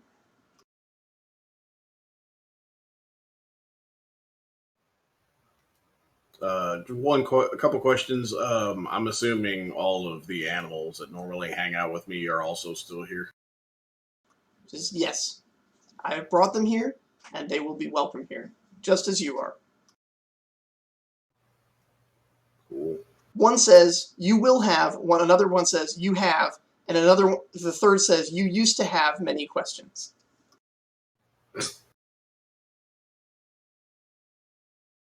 Yeah, I'll say, did we do the right thing there?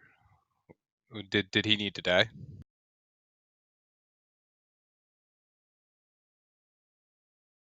They sort of turn to you as sort of quizzically say, "Much to learn, much to learn." And then one said, "He died," and another one says, "He was going to die," and another one says, "He is dying."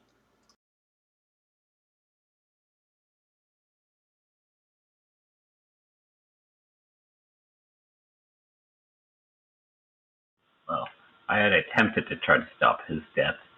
It seemed like whatever unnatural magic was going through him was making him go a bit crazy. And finding out exactly what it had done to him would help us further combat it if we ever see it again, whatever that stone was. He may have encountered it by accident and might have driven him insane, and it wouldn't have been it might not have been his fault that he would have went crazy. I like to imagine that it was you that actually killed him, because he built up energy and then couldn't release energy, and then basically M80, if you held it in a closed hand, exploded. The stone, they say in unison. Not of the weave. Stuck in the weave. Trapped in the web. It shouldn't be here, but it is. It has always been, and it always will be.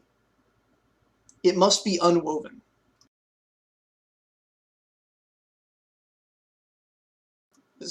My proxy will aid you.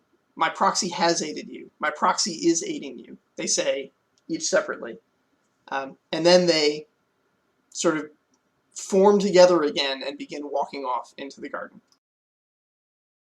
And behind you, a tiny little voice chirps up and says, I know it can be confusing, but, well, it's confusing. There's no getting around that.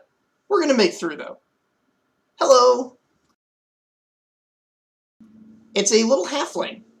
Some of you may have never seen halflings before, so to see a person that is only about 3 feet tall might be a little jarring, but this halfling seems cheerful enough, and she also seems to not be speaking in 3 voices, which is quite nice compared to your previous experience. Oh, yes. How can you help us, child? I am the proxy of the Triple Goddess, and I am here to request your assistance. She saved your life because, well, frankly, you weren't supposed to die there, but you're definitely going to, and it's the stone's fault. And we need to know more about the stone if we're going to unravel it from the weave of fate. I know, this is a lot to take in. First time, it's always a little tricky, especially for people that haven't been following in our religion. But she nods to you, Amon, and says, I'm sure you'll have an easier time, and perhaps you can help me explain to your companions.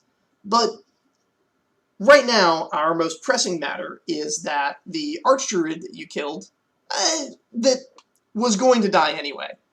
Fate had determined his death there, but not by the stone. And he alone knows where the stone came from. We need to go find him in the realms of the dead. Unfortunately, due to I'm going to call it a clerical error, he is not in the afterlife that he was supposed to be in. The stone drove him mad, and, well, gods of madness are laying claim to his soul. We need to go to the celestial hierarchy and petition that his soul should be placed in the care of nature gods instead of gods of madness.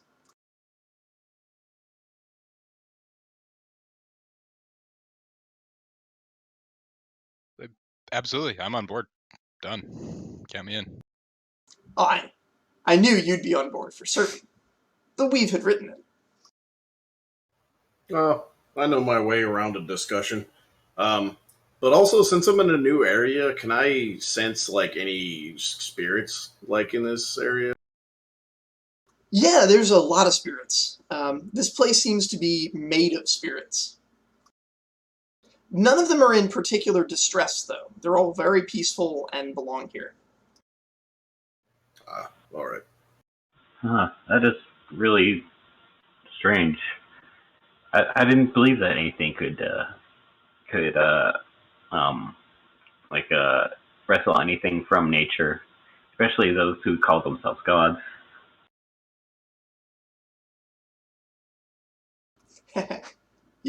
There are some people you'll fit right in with here.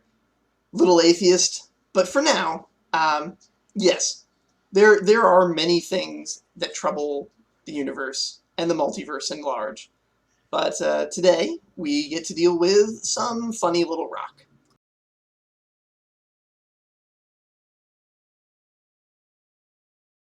Just don't worry.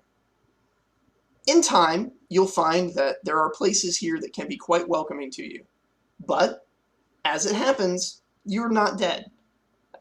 In her great wisdom, Istis chose to preserve all of you. And so she has taken you out of your mortal realm to serve out this task and upon completion can return you safely.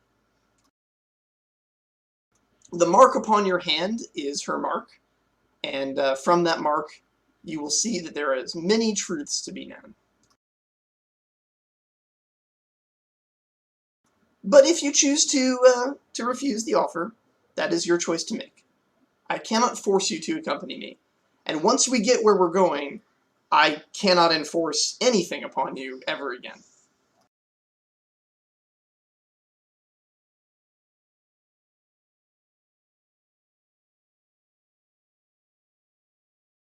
For this, I must tell you, the celestial bureaucracy does have its costs, and dealing with them will change you in ways that I cannot foresee. And that's saying something, because foreseeing things is kind of my thing. I see. Well, I guess I will join along to aid the three ladies of extreme power. Oh, delightful! I'm so glad you agree. All right, let's see. Where did I put that key? Reaches around in her pocket and pulls out a little gear carved from marble, gold veins running through the white stone. Says, right on, over here, and takes you to the edge of a row of hedges. Touching the gear to the space in between the arches of the hedges, she causes a portal to open to another place, and you all step through. And that's going to be the end of the little druid introductory adventure. We will be returning to the druids at a later point in time. But the next thing that we're going to pick up with is going to be creating your kingdoms, which are back in the world you just left behind. And so, yeah, we can discuss how you want those kingdoms to be laid out, and then we're actually going to create stats for them and give them experience points. Okay. Since this is a natural breaking point, I think this is a good time to do closing ceremony, and then we'll keep on recording as we discuss creation of your kingdoms. Okay, I'll go first. I'd like to give one to Kite. We're just like appearing, just like, okay, what's going around? I guess I don't have to do anything. How is everyone today? I'll give one to Max for you see that rock? It's actually a juicy eyeball. You want that juicy eyeball, and the bird's like, actually, it's just a rock, but it's shiny. I guess I'll take it anyway. I like to give one to Echelon for being basically because of him trying to shoot this wizard, he's able to help out Terra with not being attacked by two elementals, because that would end up horribly. And then I will give to Marlowe for basically just casting age on an old man, which is super effective.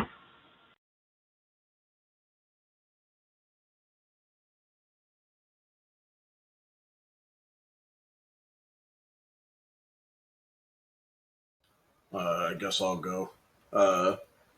Yeah, the age on the old man for me was like the overall good one, because like I just had the thought of like, well, what if he's like a younger druid? That him aging might have gotten him more power. So it's a good thing he's really ancient anyway. Tice was real instrumental in handling that one wind elemental that I really didn't want to come over to my character, so that was nice. Ed for being the Gatling gun archery master, and the other guy was Kite. I really told myself, I was like, make room for this guy. He's going to be able to make his mark, and then and then right as you come to show up, make your mark, it's just like boom, everything explodes, and we move on. It's like, oh, all right, here we go. All right, I'll go. Yeah, so to Troy for just having impeccable timing.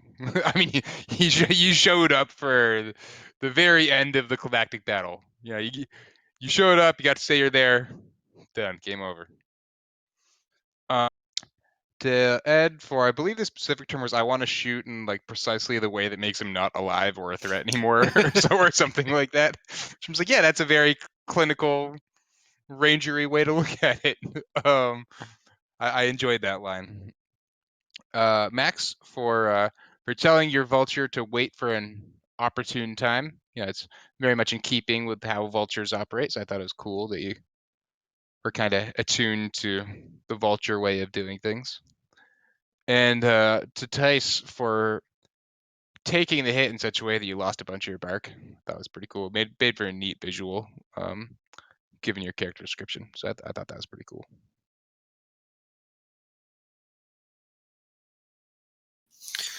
Yeah, so to Max, for I expected you to fail the stealth, and you didn't let me down. To Tice, for the tree pass wall tree, whatever that is, pass tree, whatever it is that you cast was a really solid choice, especially for stealthing around. It sucks that it didn't work out for you, but it all worked out in the to Miles, for seeing the 3 horse-sized spiders for us. So I don't want to be a part of that. And then Troy, yeah, for just for showing up right at the right time, basically as everything was exploding. So that's good. I got like the best part of the movie. I mean, I did it right as Azafu once, but it probably will never happen that cleanly and wonderfully ever again.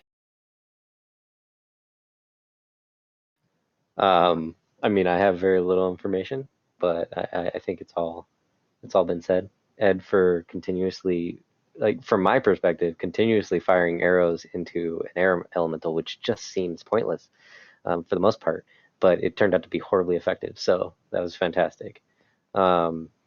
Max, for torturing your spirits, but for good reason, and trying not to torture them too much. Obviously, having the intention to get your stuff back or get the stuff out of their hands. Tice, for yeah, would look like not planning on doing what you were doing, like even coming in late, and yeah, blowing the guy up, which was very effective. I was kind of expecting his like energy to rebound in some way. I was not expecting him to blow up gory wise. So that was great. And then so the first words I heard when I came in was, I'm assuming I'm being told to kill this guy, so like that's what I'm gonna do. So Miles, you're in keeping to this goddess is fantastic, or whoever your deity or whatever, is fantastic, and I'm like that you have like this bloodthirsty thing going on. It's very good.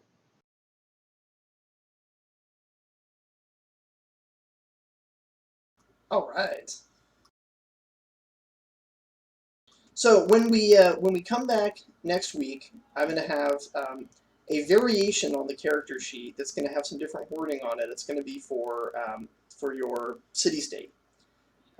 We're not looking to create like an entire nation with you know, multiple towns and cities and fortresses and a capital.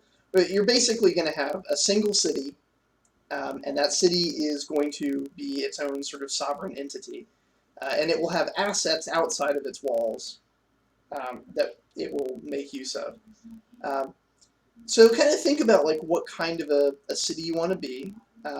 This is a normal medieval setting, so you know we're staying away from spaceships, but other than that, you're kind of got some free reign there.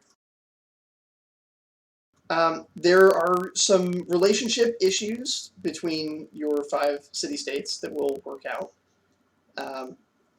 But yeah, this is the Valley of the 5 Kingdoms, and so each of you will be making, next session, a kingdom using these new character sheets I'm going to put together. Did you have any sort of ideas you want to bounce off me on what is and isn't going to be considered acceptable to the setting? Uh, and I'm assuming that our characters that we all each personally have came from this particular city. Your druids, no. But Okay. there will be characters you make later that will come from that city, yes. Those of you who have played in Planescapes previously can replace one of those characters with a planar character. We'll cross that when we come to it, but for the moment, yeah, what we're going to be doing is creating a city, and then we're going to play through um, a few decades of that city's history as the city. Okay. I don't think I know if anything that could be taken off the menu for it.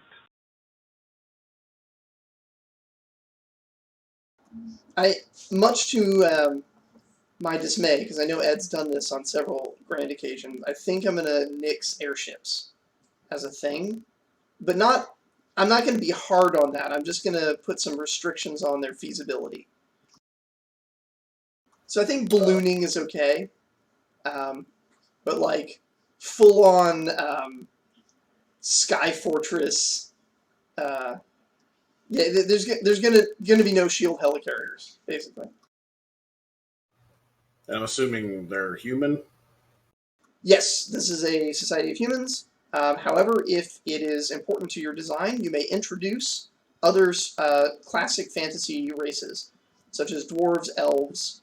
Um, the geography is going to be mountains to the north, ocean to the south, and U5 in the middle. Here you are, stuck in the middle with you.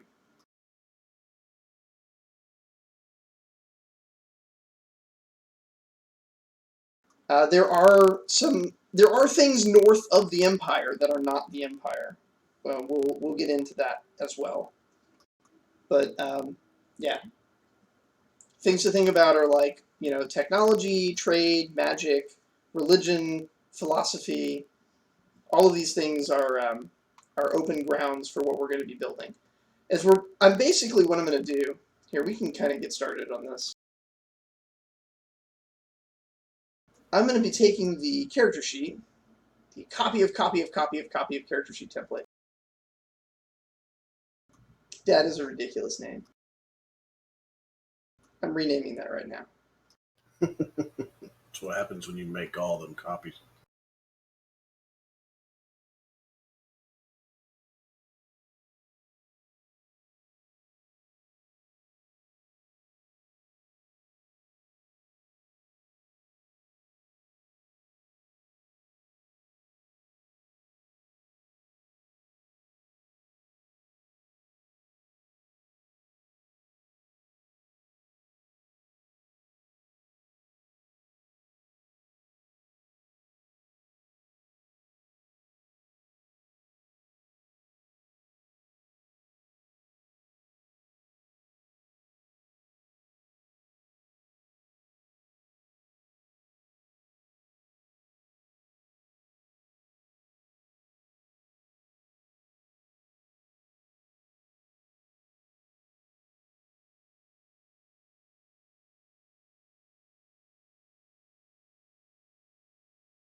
So, does anyone have any ideas for what they're planning for their city?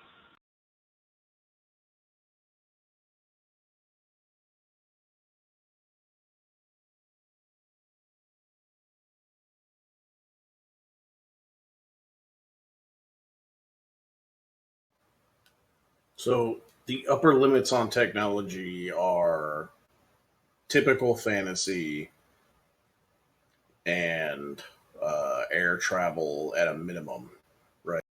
Yes. I have no particular lower limits if you want to play something very primitive.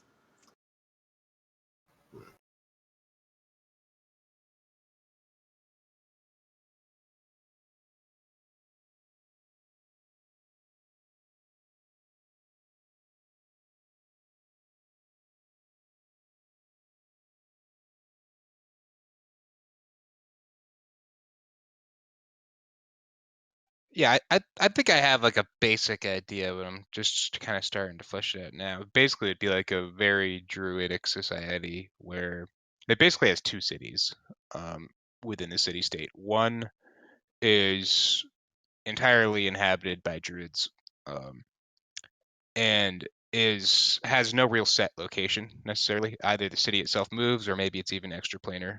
Um, but that there is also kind of a city that exists beneath it that has a set location and that has like that's what the center of diplomatic and trade relations with any of the other kingdoms. And this is where anybody who rejects or just in any way doesn't accept the druidic calling would essentially inhabit here in the city state, where basically the city state's seat of prominence is in that it exists as a hub between kind of the druidic city and the world around it. Okay, that's pretty cool. For those of you, just generally for everybody, these cities don't have to have anything to do with druids if you don't want them to. That's completely optional. The druids are the people who organized the Star Moot to promote peace between the five kingdoms, but they are not necessarily participants in the city states. But yeah, that's an awesome idea. I like that. So since you said that there's no lower limits, um, have you ever heard of this place called the Thunderdome?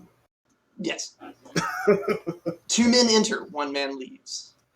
So I'm thinking like a society that like it has a structure of like hierarchy, but it's real loose, and pretty much every conflict they ever have under anything is always solved in battle, and they live in a like just savage environment, like Oh yeah, that's just perfect. just to even get like your basic food, you're Does gonna Master have Blaster to. rule Bartertown? Yes, pretty much.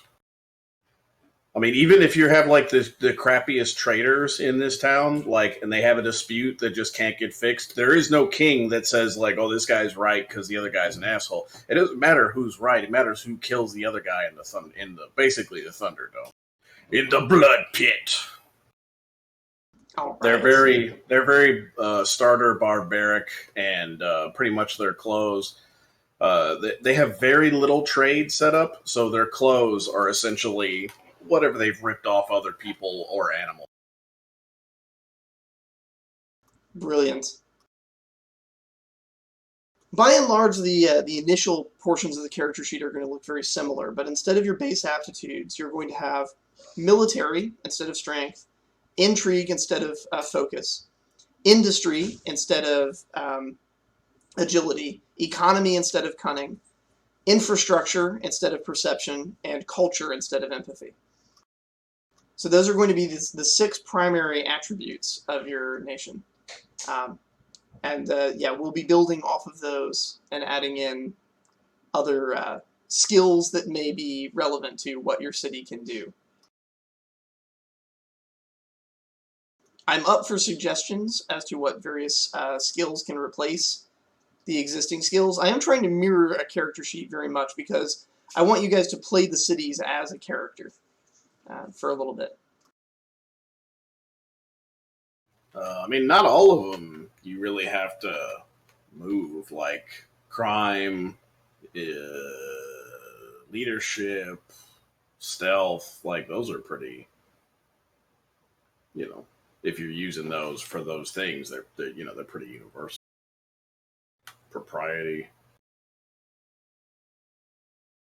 Yeah, they're going to represent sort of these ideas on a city level. So scholarship on a city is, like how many libraries does your city have? Like how into these education of your citizens is the city? Things like that. Because when it comes time for your city to do something, these are going to be the resources you go to, and they will be the resources you tax. You might need to burn down a library to get something done.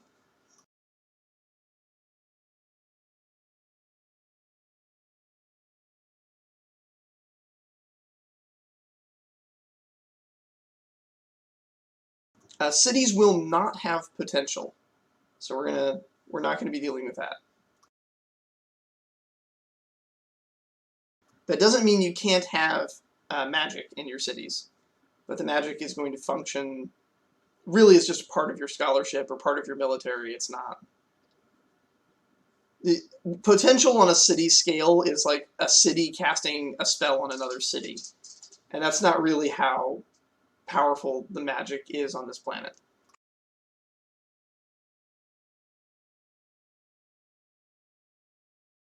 At least not yet. If it does get to that point, though, I'm definitely going to be increasing the experience point costs of that. Yeah. You could probably change taming to just livestock. Yeah, that's a good one. Yeah. What I'm thinking of is the city that I'm serving is a little bit of an enigma itself. It's sort of like because I'm gonna be really magical sort of heavy, but like every once in a while when they need to do certain researches, the city sort of like changes so that like the paths of magic can like interlock so they can focus on different energies.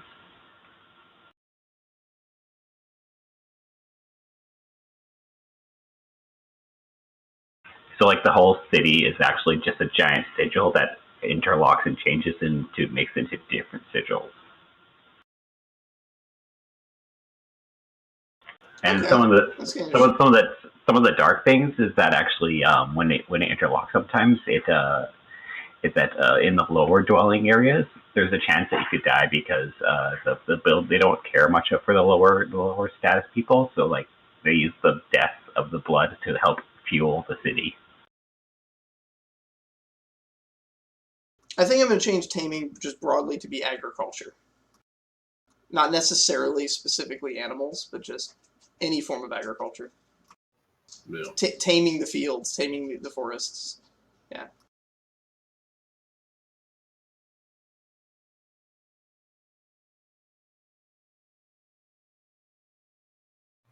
You maybe do medicine as like hospice. Yep.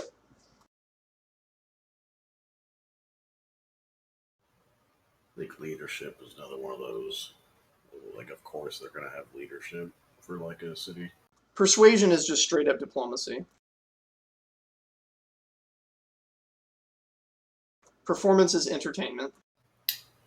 For stealth, you could make that spying. Yeah, espionage. That's a good one.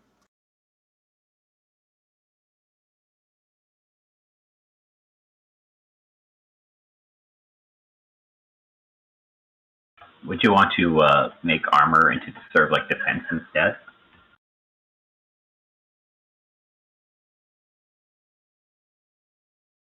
I mean, do the cities need skills? I'd like them to have skills. I'd like there to be ways of further distinguishing the type of city by by putting points into skills. Yeah, I mean, you just make arbitrary skills. I mean, those exist even in Talos. Just don't really use them.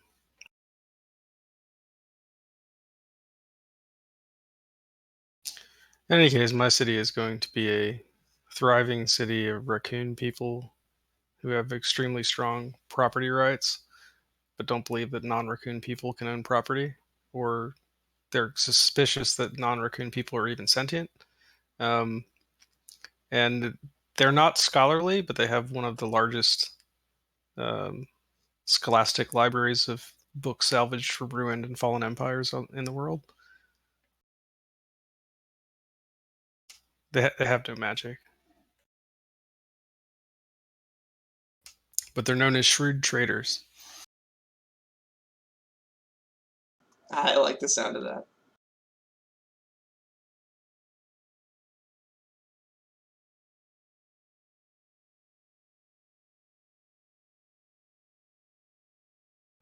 I know that look, Max. You're thinking to yourself, man, I wish I'd thought of raccoon people. I asked, are we only humans? Yeah, I did say there were humans. I figured he could do it because he's got he knows about the planar stuff and all the. I mean, they can be humans, but they think they're raccoon people. So I mean, that's fine. Oh, that works. If it's a strict humans only thing, I can abide by that. I'm not being The super core strict. the core cons. I wanted them to be small and frail, but known as and humans are all basically about the same size. So they're small people, and they're not very dangerous looking, but they're known as shrewd traders.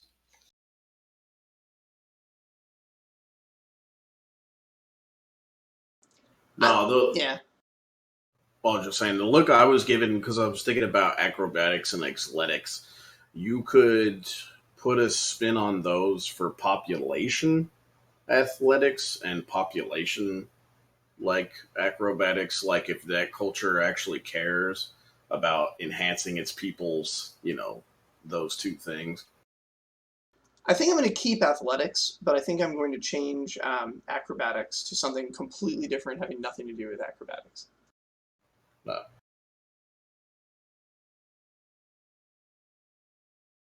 Sailing, you could either just leave alone or you can shipping. I'm going to change acrobatics to logistics. Yeah, sailing. I want to include like actually, yeah, sailing. Sailing is a thing. Sailing's its own thing. It's separate. Well, because if you say sailing, that's just like, oh, then your people can go out there and get fish. If you say shipping, that means they have some trade options. That's what logistics is. And logistics is not necessarily by ocean. Logistics is any kind of expertise in getting things from one place to another. Yeah. Which might be horse-drawn carts, but it's yeah. Sailing is more about like your performance at sea. How you're changing the core skills also, right? Yeah, the core ones are military, intrigue, industry, economy, infrastructure, and culture.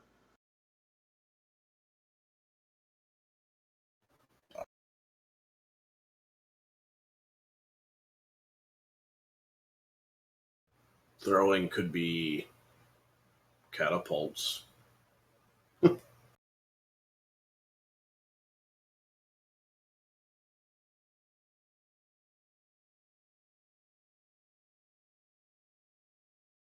Or just siege weapons.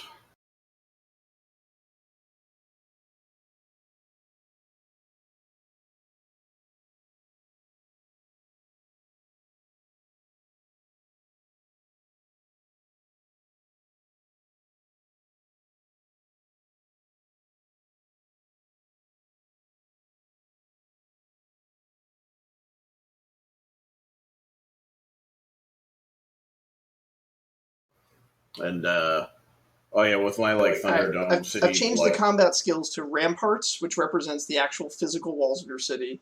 Watchtowers, which represents your projection of your military out beyond your city walls. Army, which is your actual armed force group. Siegecraft, which is your best way of attacking walls, and militia, which is how well armed your individual citizens are when they're civilians.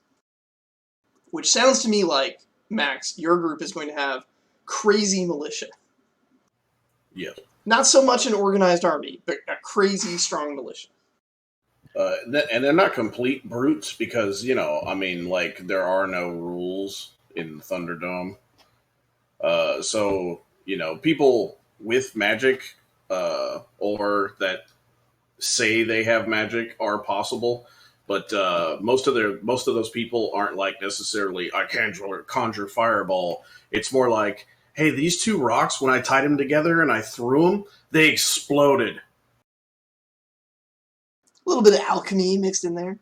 Yeah, for styles of magic, again, like you're no longer restricted to druids with these guys. They can be elemental magic users. They can be psychics. They can be all kinds of whatever whatever stuff you want to inject into your society. And your society can be a mix. It doesn't have to be just one of anything.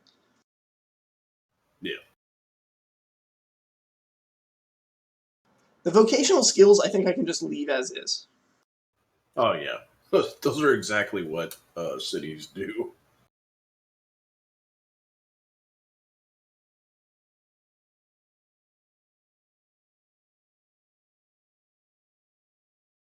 Can't wait to input some numbers for my city.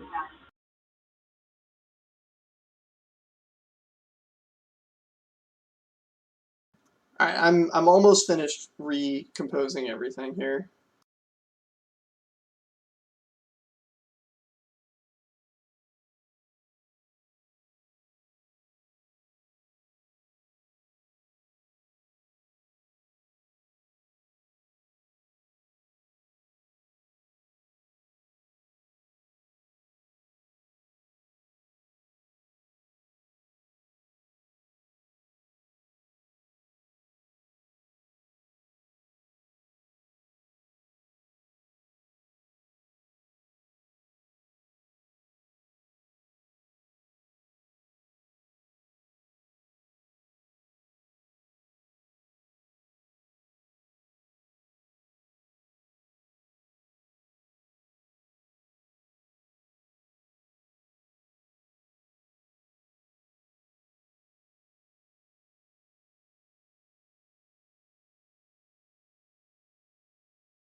Yeah, cities are large, so avoiding is not really something they can do, but they can innovate.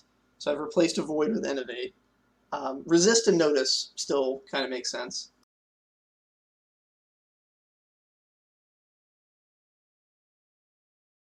If steampunk stuff was allowed, then they could have be built on like robotic legs that could avoid stuff. I'm not opposed to your guys knowing what STEAM is and how it works, but the nanosurgery required to wire your neurons into a robotic leg, maybe not so much. Unless it's magical.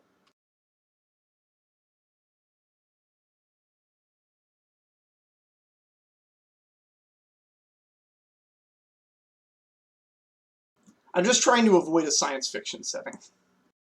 That's all. Yeah. Nothing wrong with a little steampunk here and there.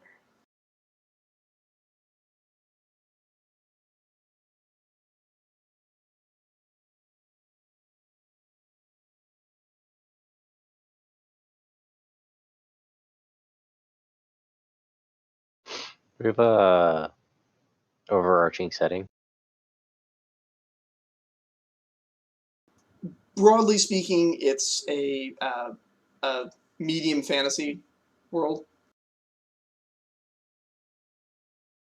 So medieval tech, but magic exists is a thing.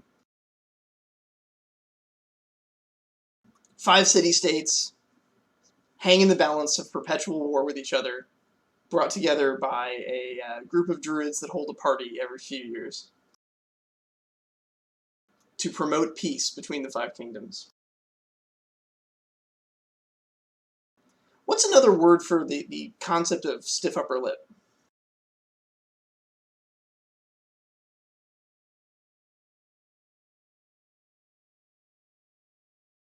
Perseverance. Ah, yeah, that's a good one.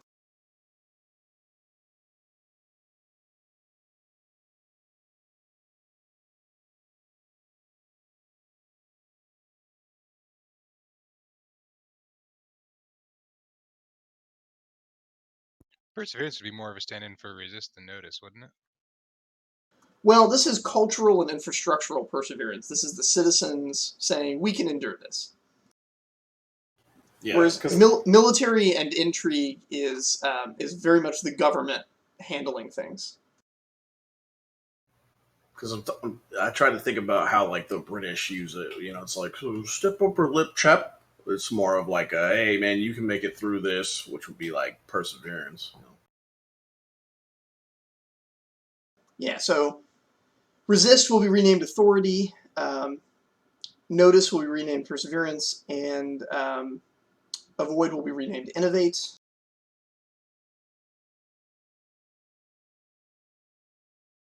Health, composure, and endurance, I think, are fine.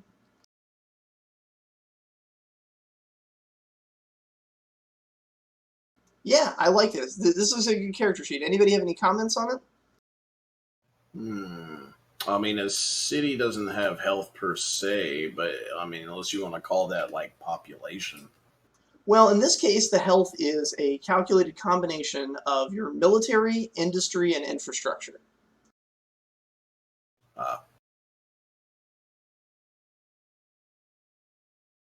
In this case, it's kind of literally the health of the walls.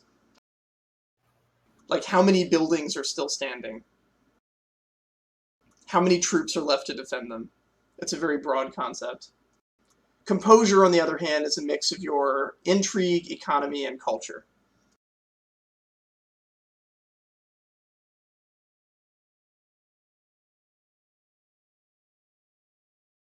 Ed, did you get a chance to take a look at it?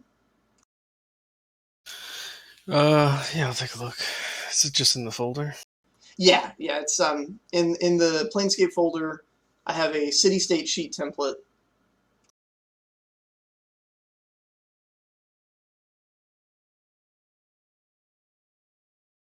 This is going to be the most boring part of the recording. I apologize for that. I don't see this template. Yeah, I don't see it either. Is it important that our city city is state aware of the other template. cities? It's under Planescapes. Talos, then Planescapes, and then Troy, I did not quite hear your question. Is it important or required that our city be aware of the other cities? Your city will be aware of the others, yeah.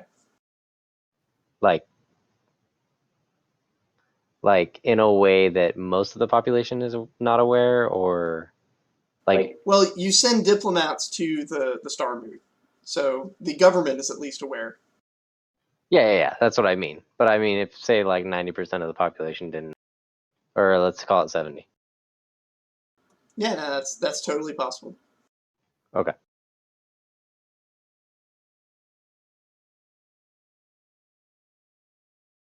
I love the variety that we get whenever we do this. You remember the steampunk campaign where we did this, Ed? Yep. Saw such crazy variety of cities. So I like this. Well, I want to do the sheltered like apocalyptic idea city. That's my first idea. I have nothing for this, so my first idea so far. And that's the whole idea that basically the city is built underground. System of engineers and whether magic is necessary or not.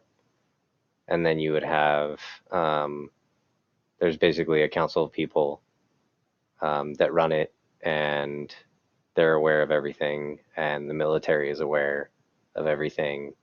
And as citizen, and this is over a long period of time, so a lot of people that knew the information have died out, except for the council and the military, and trade or whatever, but that's still handled by the military.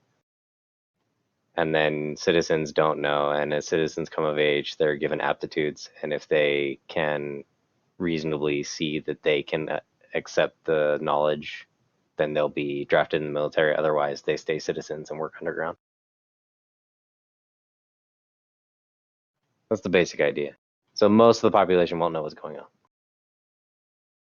They'll just assume they're the only people alive.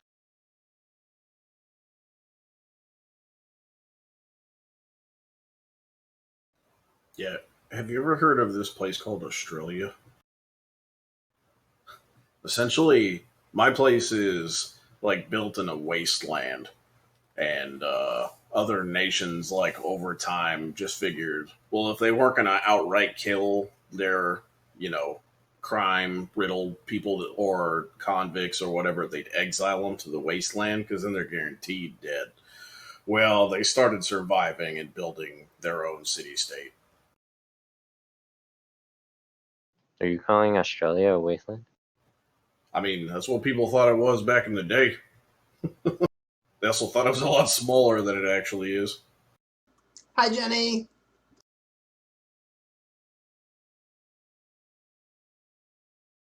She ran faster out of the room. Yeah, she doesn't like being on camera. Kelly stops at the door and tells me to turn it off if it's on. Yeah, I think Jenny would have done the same if she knew it was on, I think. So my wife will just kick open the door and yell at me while I have my mic open and everything. If there's no further edits or anything that you see that you wanted to put points in for your city that is missing, then we'll move on to the next phase here. If there's some feature of your city that you don't see a skill to crank to add that feature, then let me know and we'll find a way to make it fit. Or just add an entirely new skill, whatever's necessary. I think it's all good. Excellent. Anyone else? No, I think it works. So are we still gonna have the same idea where it's the aptitude to skill pairings and stuff like that? Yes. So for example, diplomacy plus economy is going to be very different than diplomacy plus intrigue in terms of how it plays out.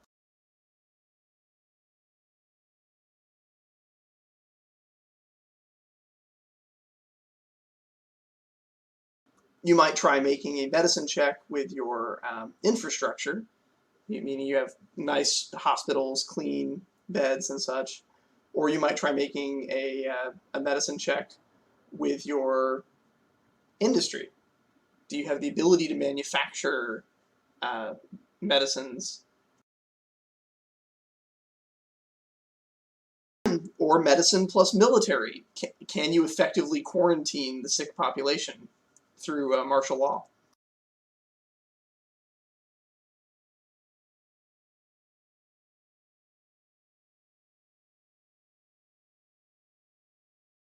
Medicine plus culture. Is washing your hands important to your people?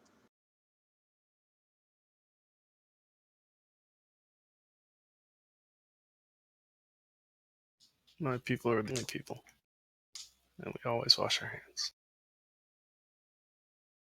I don't imagine that my people understand that washing hands is a concept, but I'd like to think that they built up immunities because they've been sick, and the ones that are still alive have them.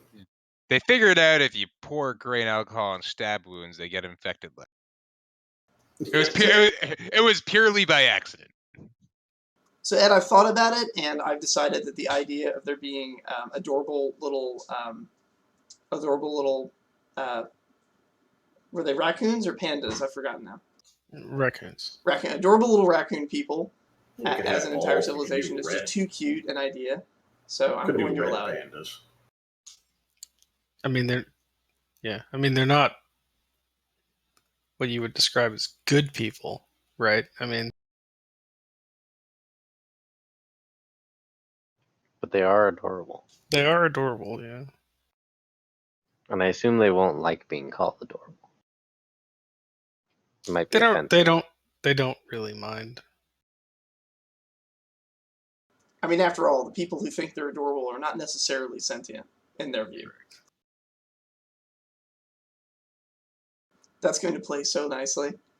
It's like how elephants allegedly think humans are adorable based on their their measured response or something. They have the same response we do to kittens. They just think humans are adorable little weird. That's kind of awesome.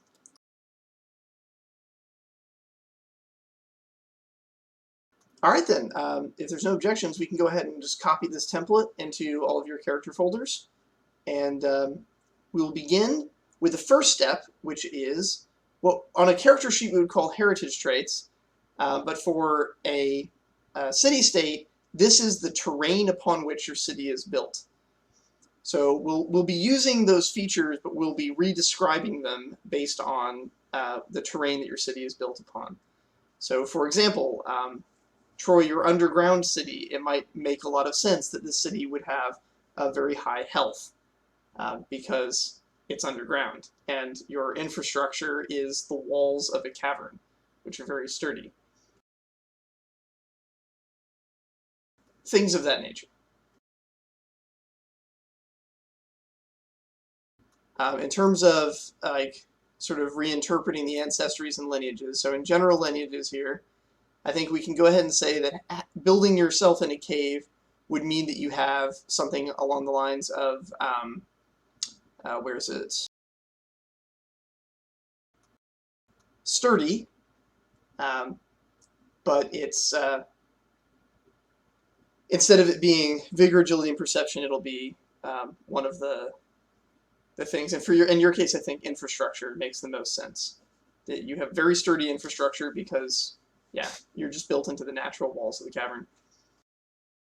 Does that kind of make sense to everybody? That sort of interpretation of the terrain you're building your city on? Yeah, but I just had a thought about how you said there's no, what is it, a void or whatever? Yeah, cities are not super. Yeah, but think about cultures. Like he built in a cave, so yeah, he's in that cave and he's fortified, but he ain't going nowhere. But what if you have a nomadic tribe?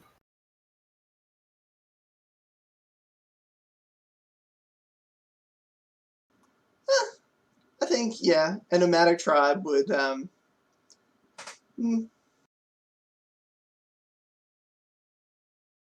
Because it might be, I would think of it as the polar opposite of like the cave dwelling people. Like if my city is in a wasteland, there's no necessarily resources that they have to care about. In fact, they might have to move around in the wasteland to get those resources. And that Thunderdome pit, whatever they're using, can be something they know how to set up wherever they go. Okay, I would say that would be best represented by penalizing your infrastructure somehow to get a bonus, or maybe not your infrastructure, but let's see. That's a very low infrastructure way of playing, but you would have.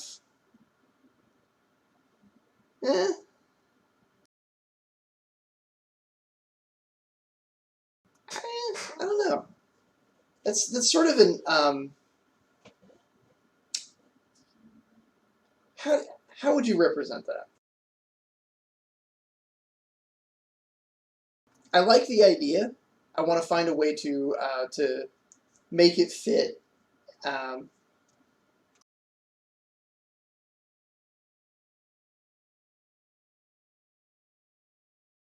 What advantages does mobility give you?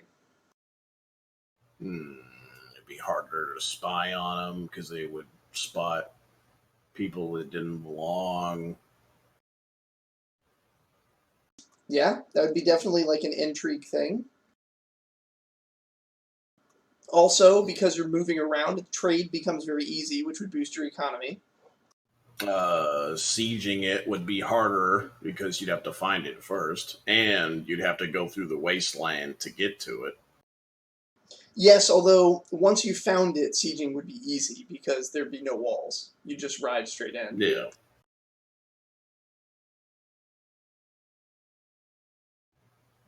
So it would be a matter of like how much of your resources you'd end up having to tax before you found it.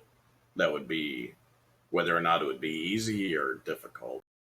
It sounds to me like this is really well represented as the city's composure.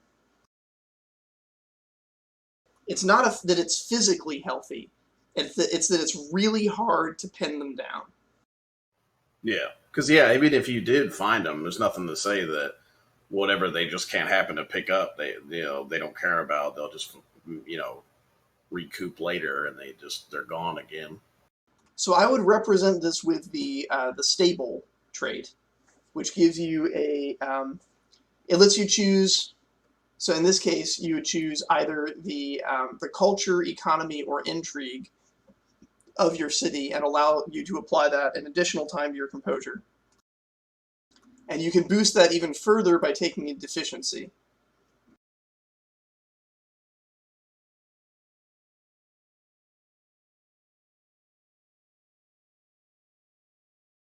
I would suggest maybe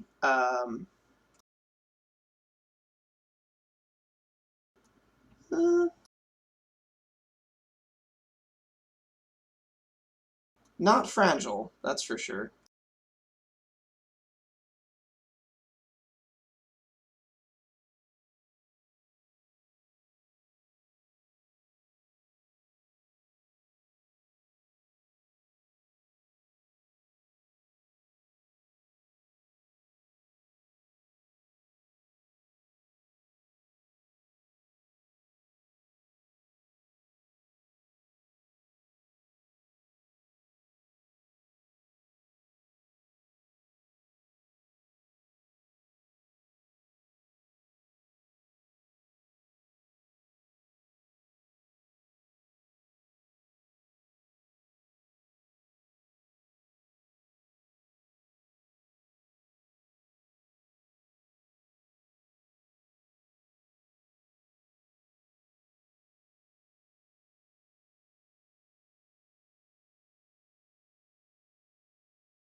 You could maybe take a penalty to your perseverance. That might make sense. Yeah, I tax think people that if like they move your around. people though seem like perseverance, authority, innovation. Those would be their high stats. At least perseverance and maybe authority. Maybe not authority. Maybe you don't really have a strong government. So maybe you take a penalty to your authority to make your composure like really crazy high.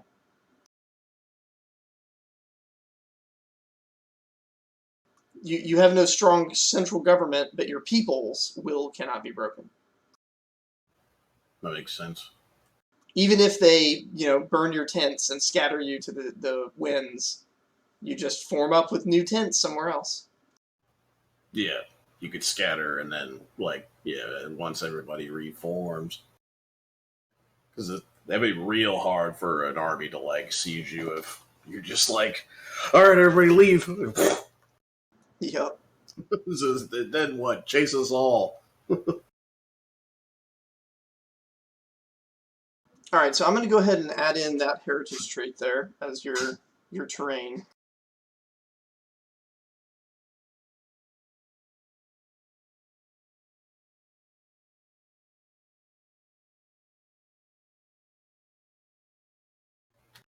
That's what I'm going to call it now, terrain traits.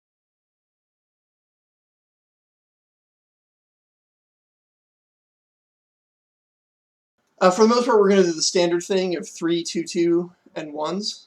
And we'll start with 60 experience points, but I'm going to be giving out experience points for every year that your city survives. Okay. And we'll play through some years pretty quickly. Okay.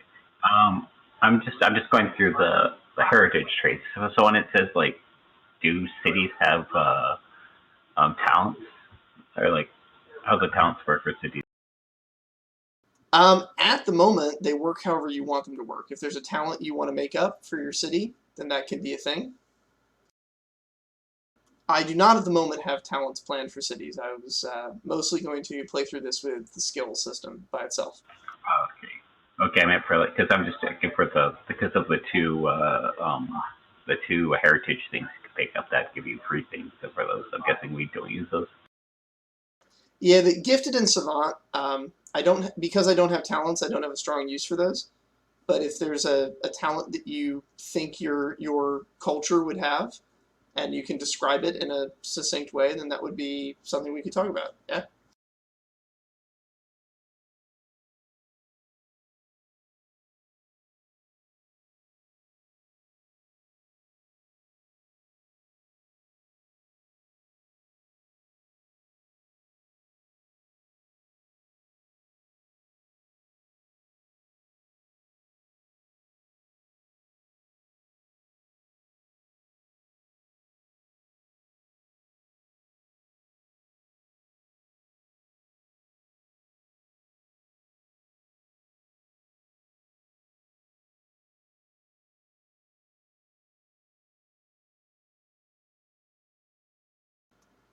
Which stat are you going to use to bonus your composure? Max. What were the options again? Culture, economy, or intrigue?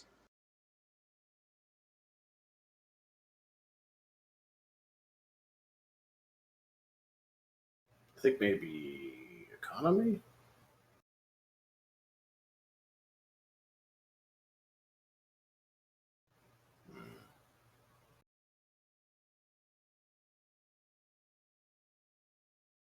Economy? Is that what you said? I was thinking that maybe, I don't know, because I was trying to weigh with the idea of like they nomadic because they have to trade with people, or because like the stuff is just scarce where they live. Or maybe they're nomadic by culture. Maybe it's a cultural thing. They're nomadic because they don't like to settle down. True. What would putting intrigue do? They're nomadic because they know that being nomadic makes them hard to catch. It's a tactical advantage. Yeah, I think I might go with that one because, like I said, if they're like rogues from other nations, then they might not want to get caught. Uh, so is that where I should put my 3, or It's up to you where you want to put your points.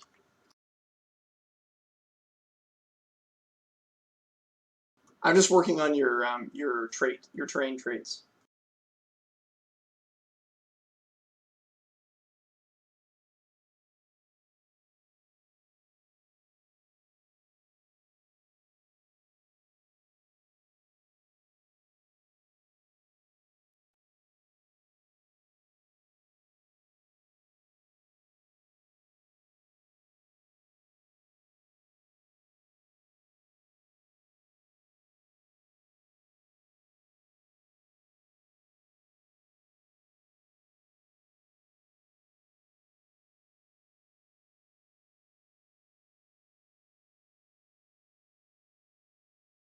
Okay, I'm sorry. I just had a cat walk across my keyboard. I'm not sure what I just typed.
I do think it's neat that by making a incredibly violent society, you've made a society that in and of itself plays much more like a very clever character than a violent character.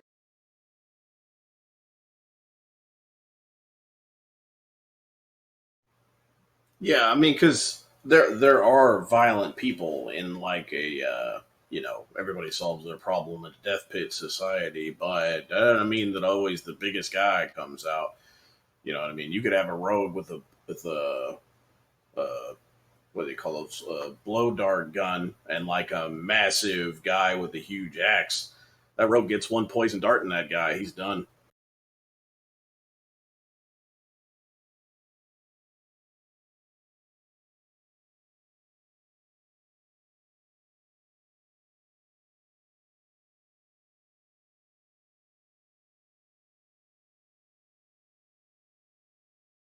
This is definitely going interesting.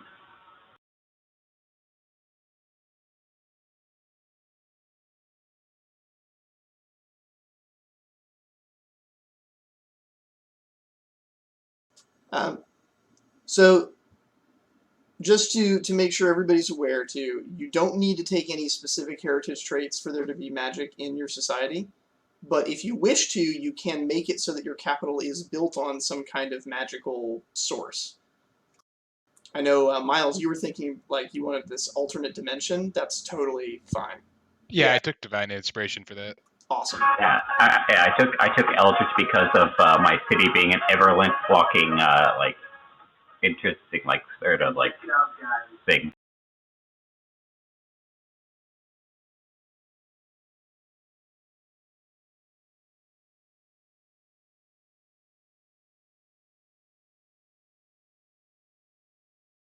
And due to that, a lot of my people are bloodthirsty because of strange phenomenons in the city. But they're like the aristocrats drinking blood of peasants.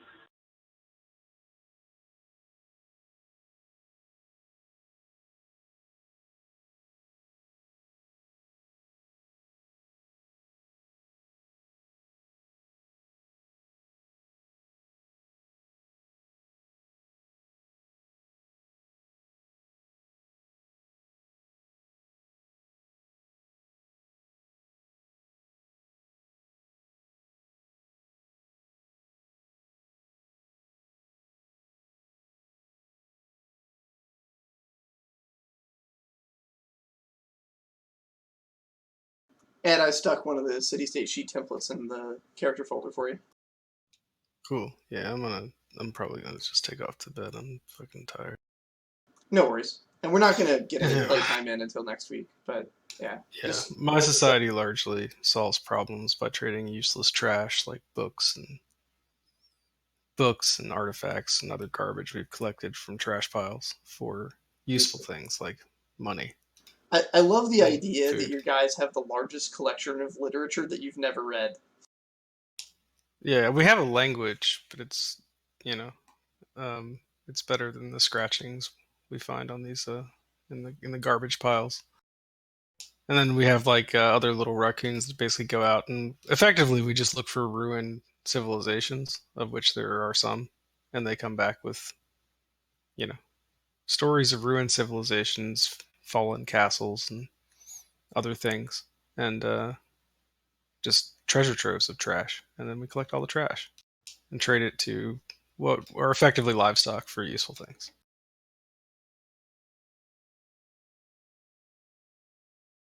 No, I mean, it makes sense, you know? You feed the chickens, and then eventually they lay eggs. Yep.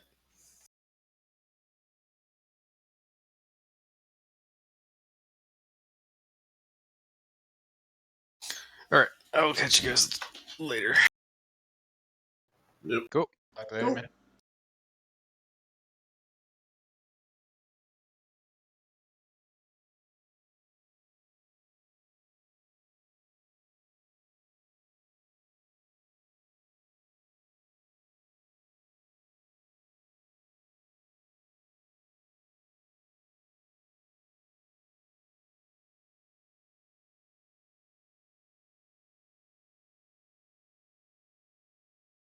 So when you said about magic before, where was that? It would just be under one of like scholarship or one of the other ones.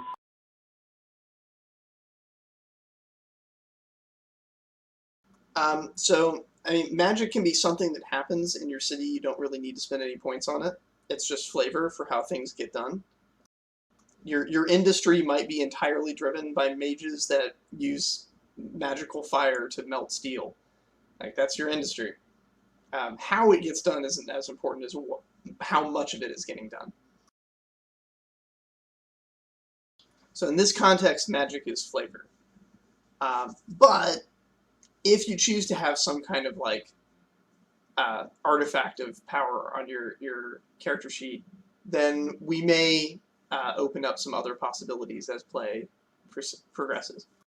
So, yeah. So like Miles' city is held in an extraplanar location. So that is a thing that will have, you know, real impact on his options, which the rest of you guys might not necessarily have access to.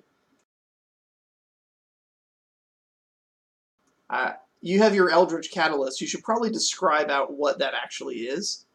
Yeah. Well, here, Miles is such a great example here. So we know what your Divine Inspiration is.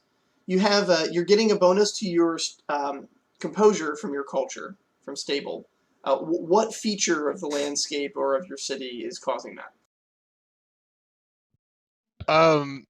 The culture bonus, specifically, they know that they're guided by an extraplanar magical entity of worship, and they have basically spirits and well versed magical elders kind of overlooking them and advising what they do. It's easy to believe in spirits you can see. And then the sturdy infrastructure, where's that coming from?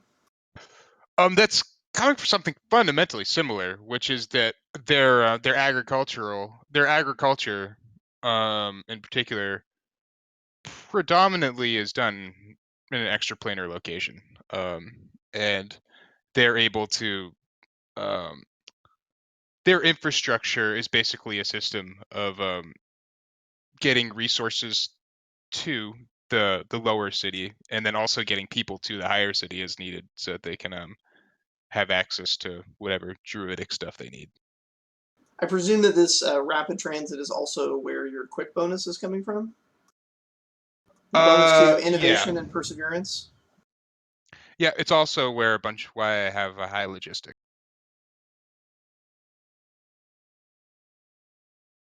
Awesome.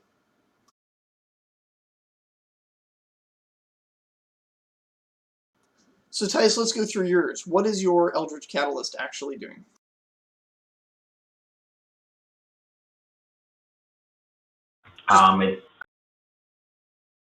It's making my city into basically a ever changing, evolving room. Sort of like if you look from a top down, it would look like a sigil, but like the next day or next like several years, it'll turn into a different sigil depending on what the council is investigating or they're being like guided along to.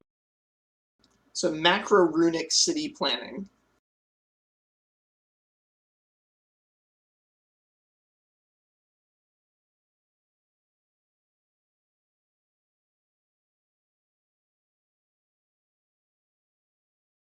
All right, now we've got stable coming from intrigue, and you took the wastrel disadvantage there.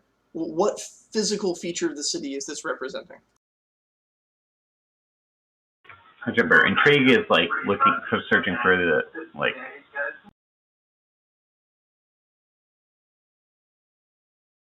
I may have been wrong. I assumed intrigue had something to do with espionage on a fundamental level, but or counter espionage, one or both. But I could be wrong. Whereas espionage, in general, is sort of an external thing you do to other people. Intrigue can be external; it can be internal. You might be spying on your own people. You might be spying on your own government.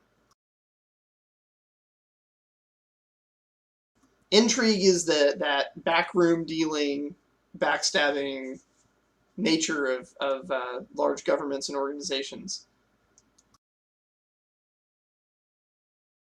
And that's too was stable again. That's for composure. Yes. So you've bonused your composure by having really good intrigue. What physical aspect of the terrain of your city is causing that?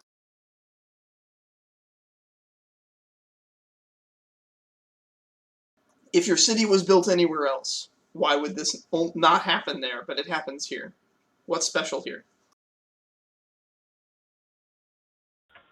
This is the spot where the sleeping one like fell. All right, corpse of a sleeping god, right? Yeah.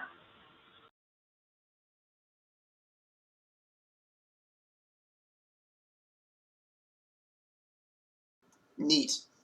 Next up, we have disease, bloodthirst. I like that. So you've got sturdy from your industry. Why is the bloodthirst helping your industry?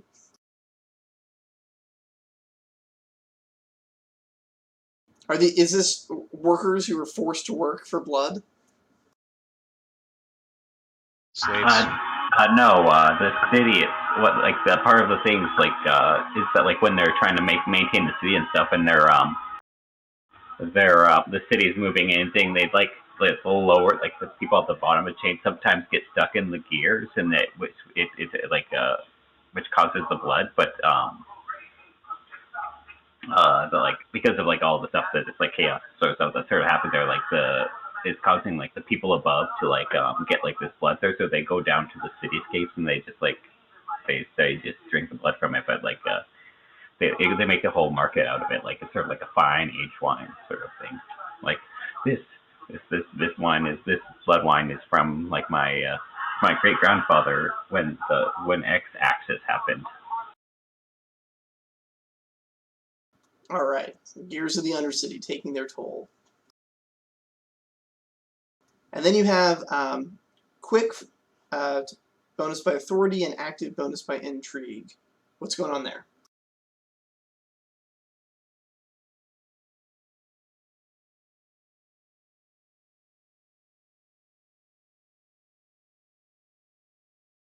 So quick in the third is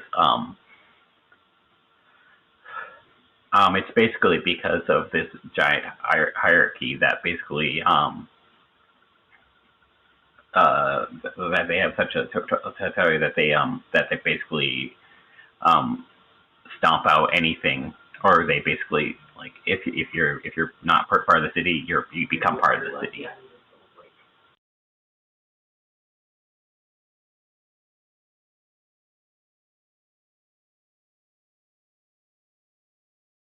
If that makes sense. Yep, rigid class hierarchies.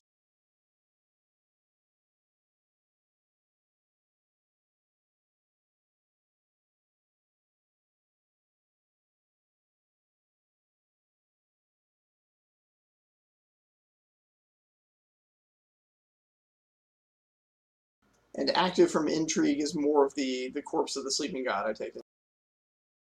Yes. Just so, yeah.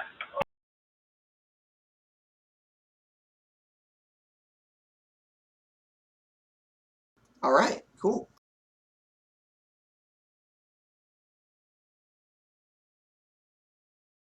Max, were there any other general lineages you wanted to include with your city for bonuses? We've got space for 4 more.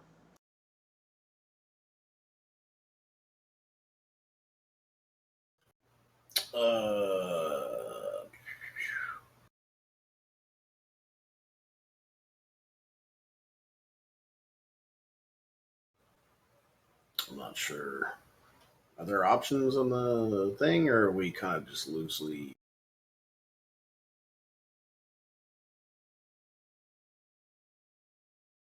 I just posted a link to the wiki there.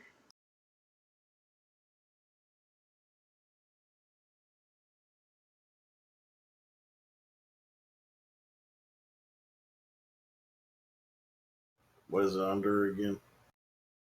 In the chat window that we're all No, part of no, on I mean, Discord. like the things that I'm supposed to be choosing from, like what option? Oh, they're in ancestries and lineages. Under general lineages, there's a bunch of different bonuses that we're reinterpreting into a city-state.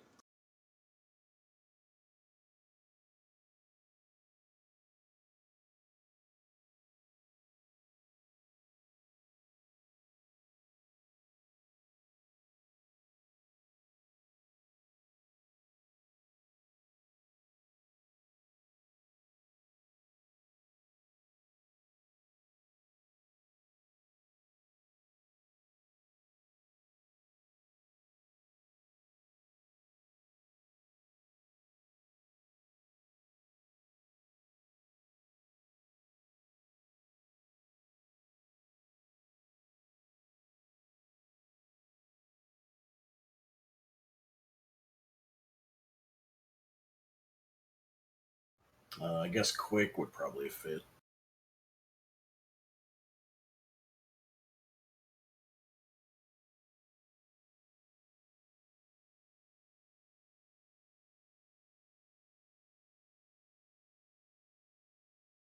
Ah, okay. Where would you like to distribute your 2 bonus dice?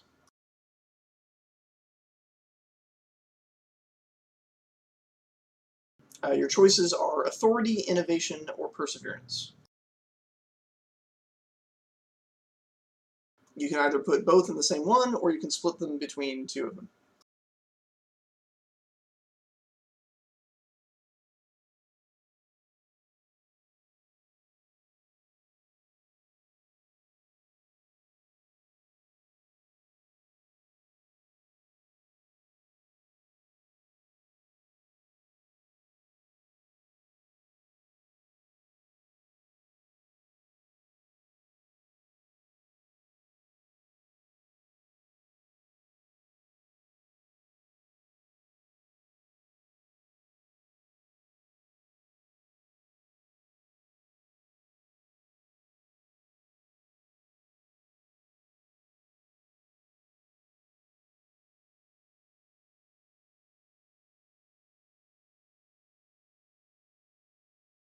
Huh. How's everyone's city coming along? Pretty good. Yeah, all right. Trying to figure out what skills I wanted to have. Yeah, I'm incredibly pleased with my city. Yeah, this is a really cool little world we've created here.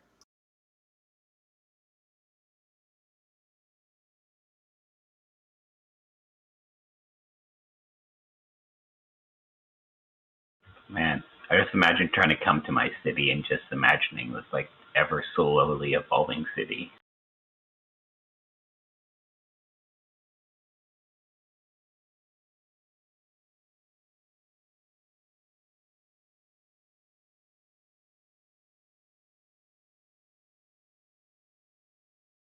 And of course, the whole city's made out of this like black, like sort of non-reflective sort of steel.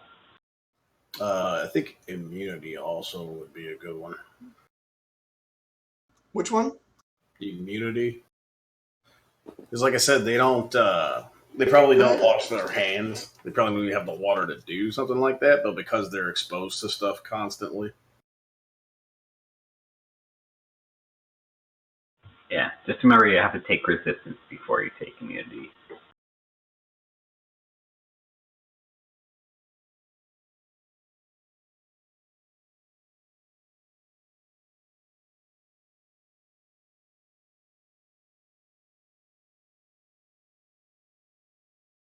Let's see, and quick, what were we bonusing? Perseverance or innovation? Or authority? perseverance. Both points to perseverance? Yeah.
All right, got 1 space left. What would you like? Probably active. All right, and which base aptitude? Military, intrigue, industry, economy, infrastructure, or culture? Probably military. Okay. So this represents what aspect of your tent city here? Is that the rule of the strong? Yeah, strong or smart, whoever is surviving. Because if you have a disagreement with somebody, then you obviously had to be the better person to end up on top in the pit, whether that was through intelligence or strength or whatever. Rule of the mighty.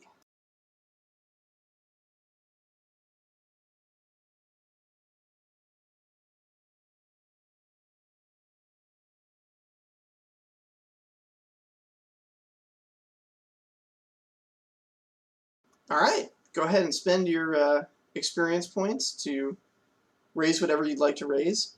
If anybody does have a talent that they would like to envision for their or reimagine, let me know. But otherwise, I think this looks really good.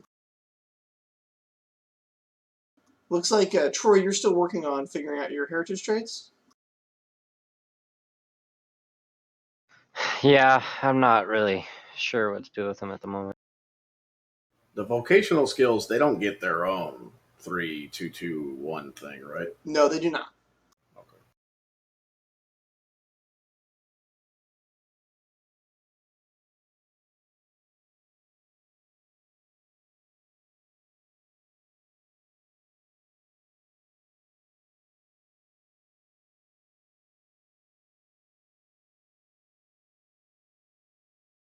All right, cool. I'm going to go ahead and stop the recording, and yeah, we'll pick this up next week and actually roleplay as city-states. Yay! Cool. Sounds good. Yay! Uh, Yay! Distant is the greatest. Yay!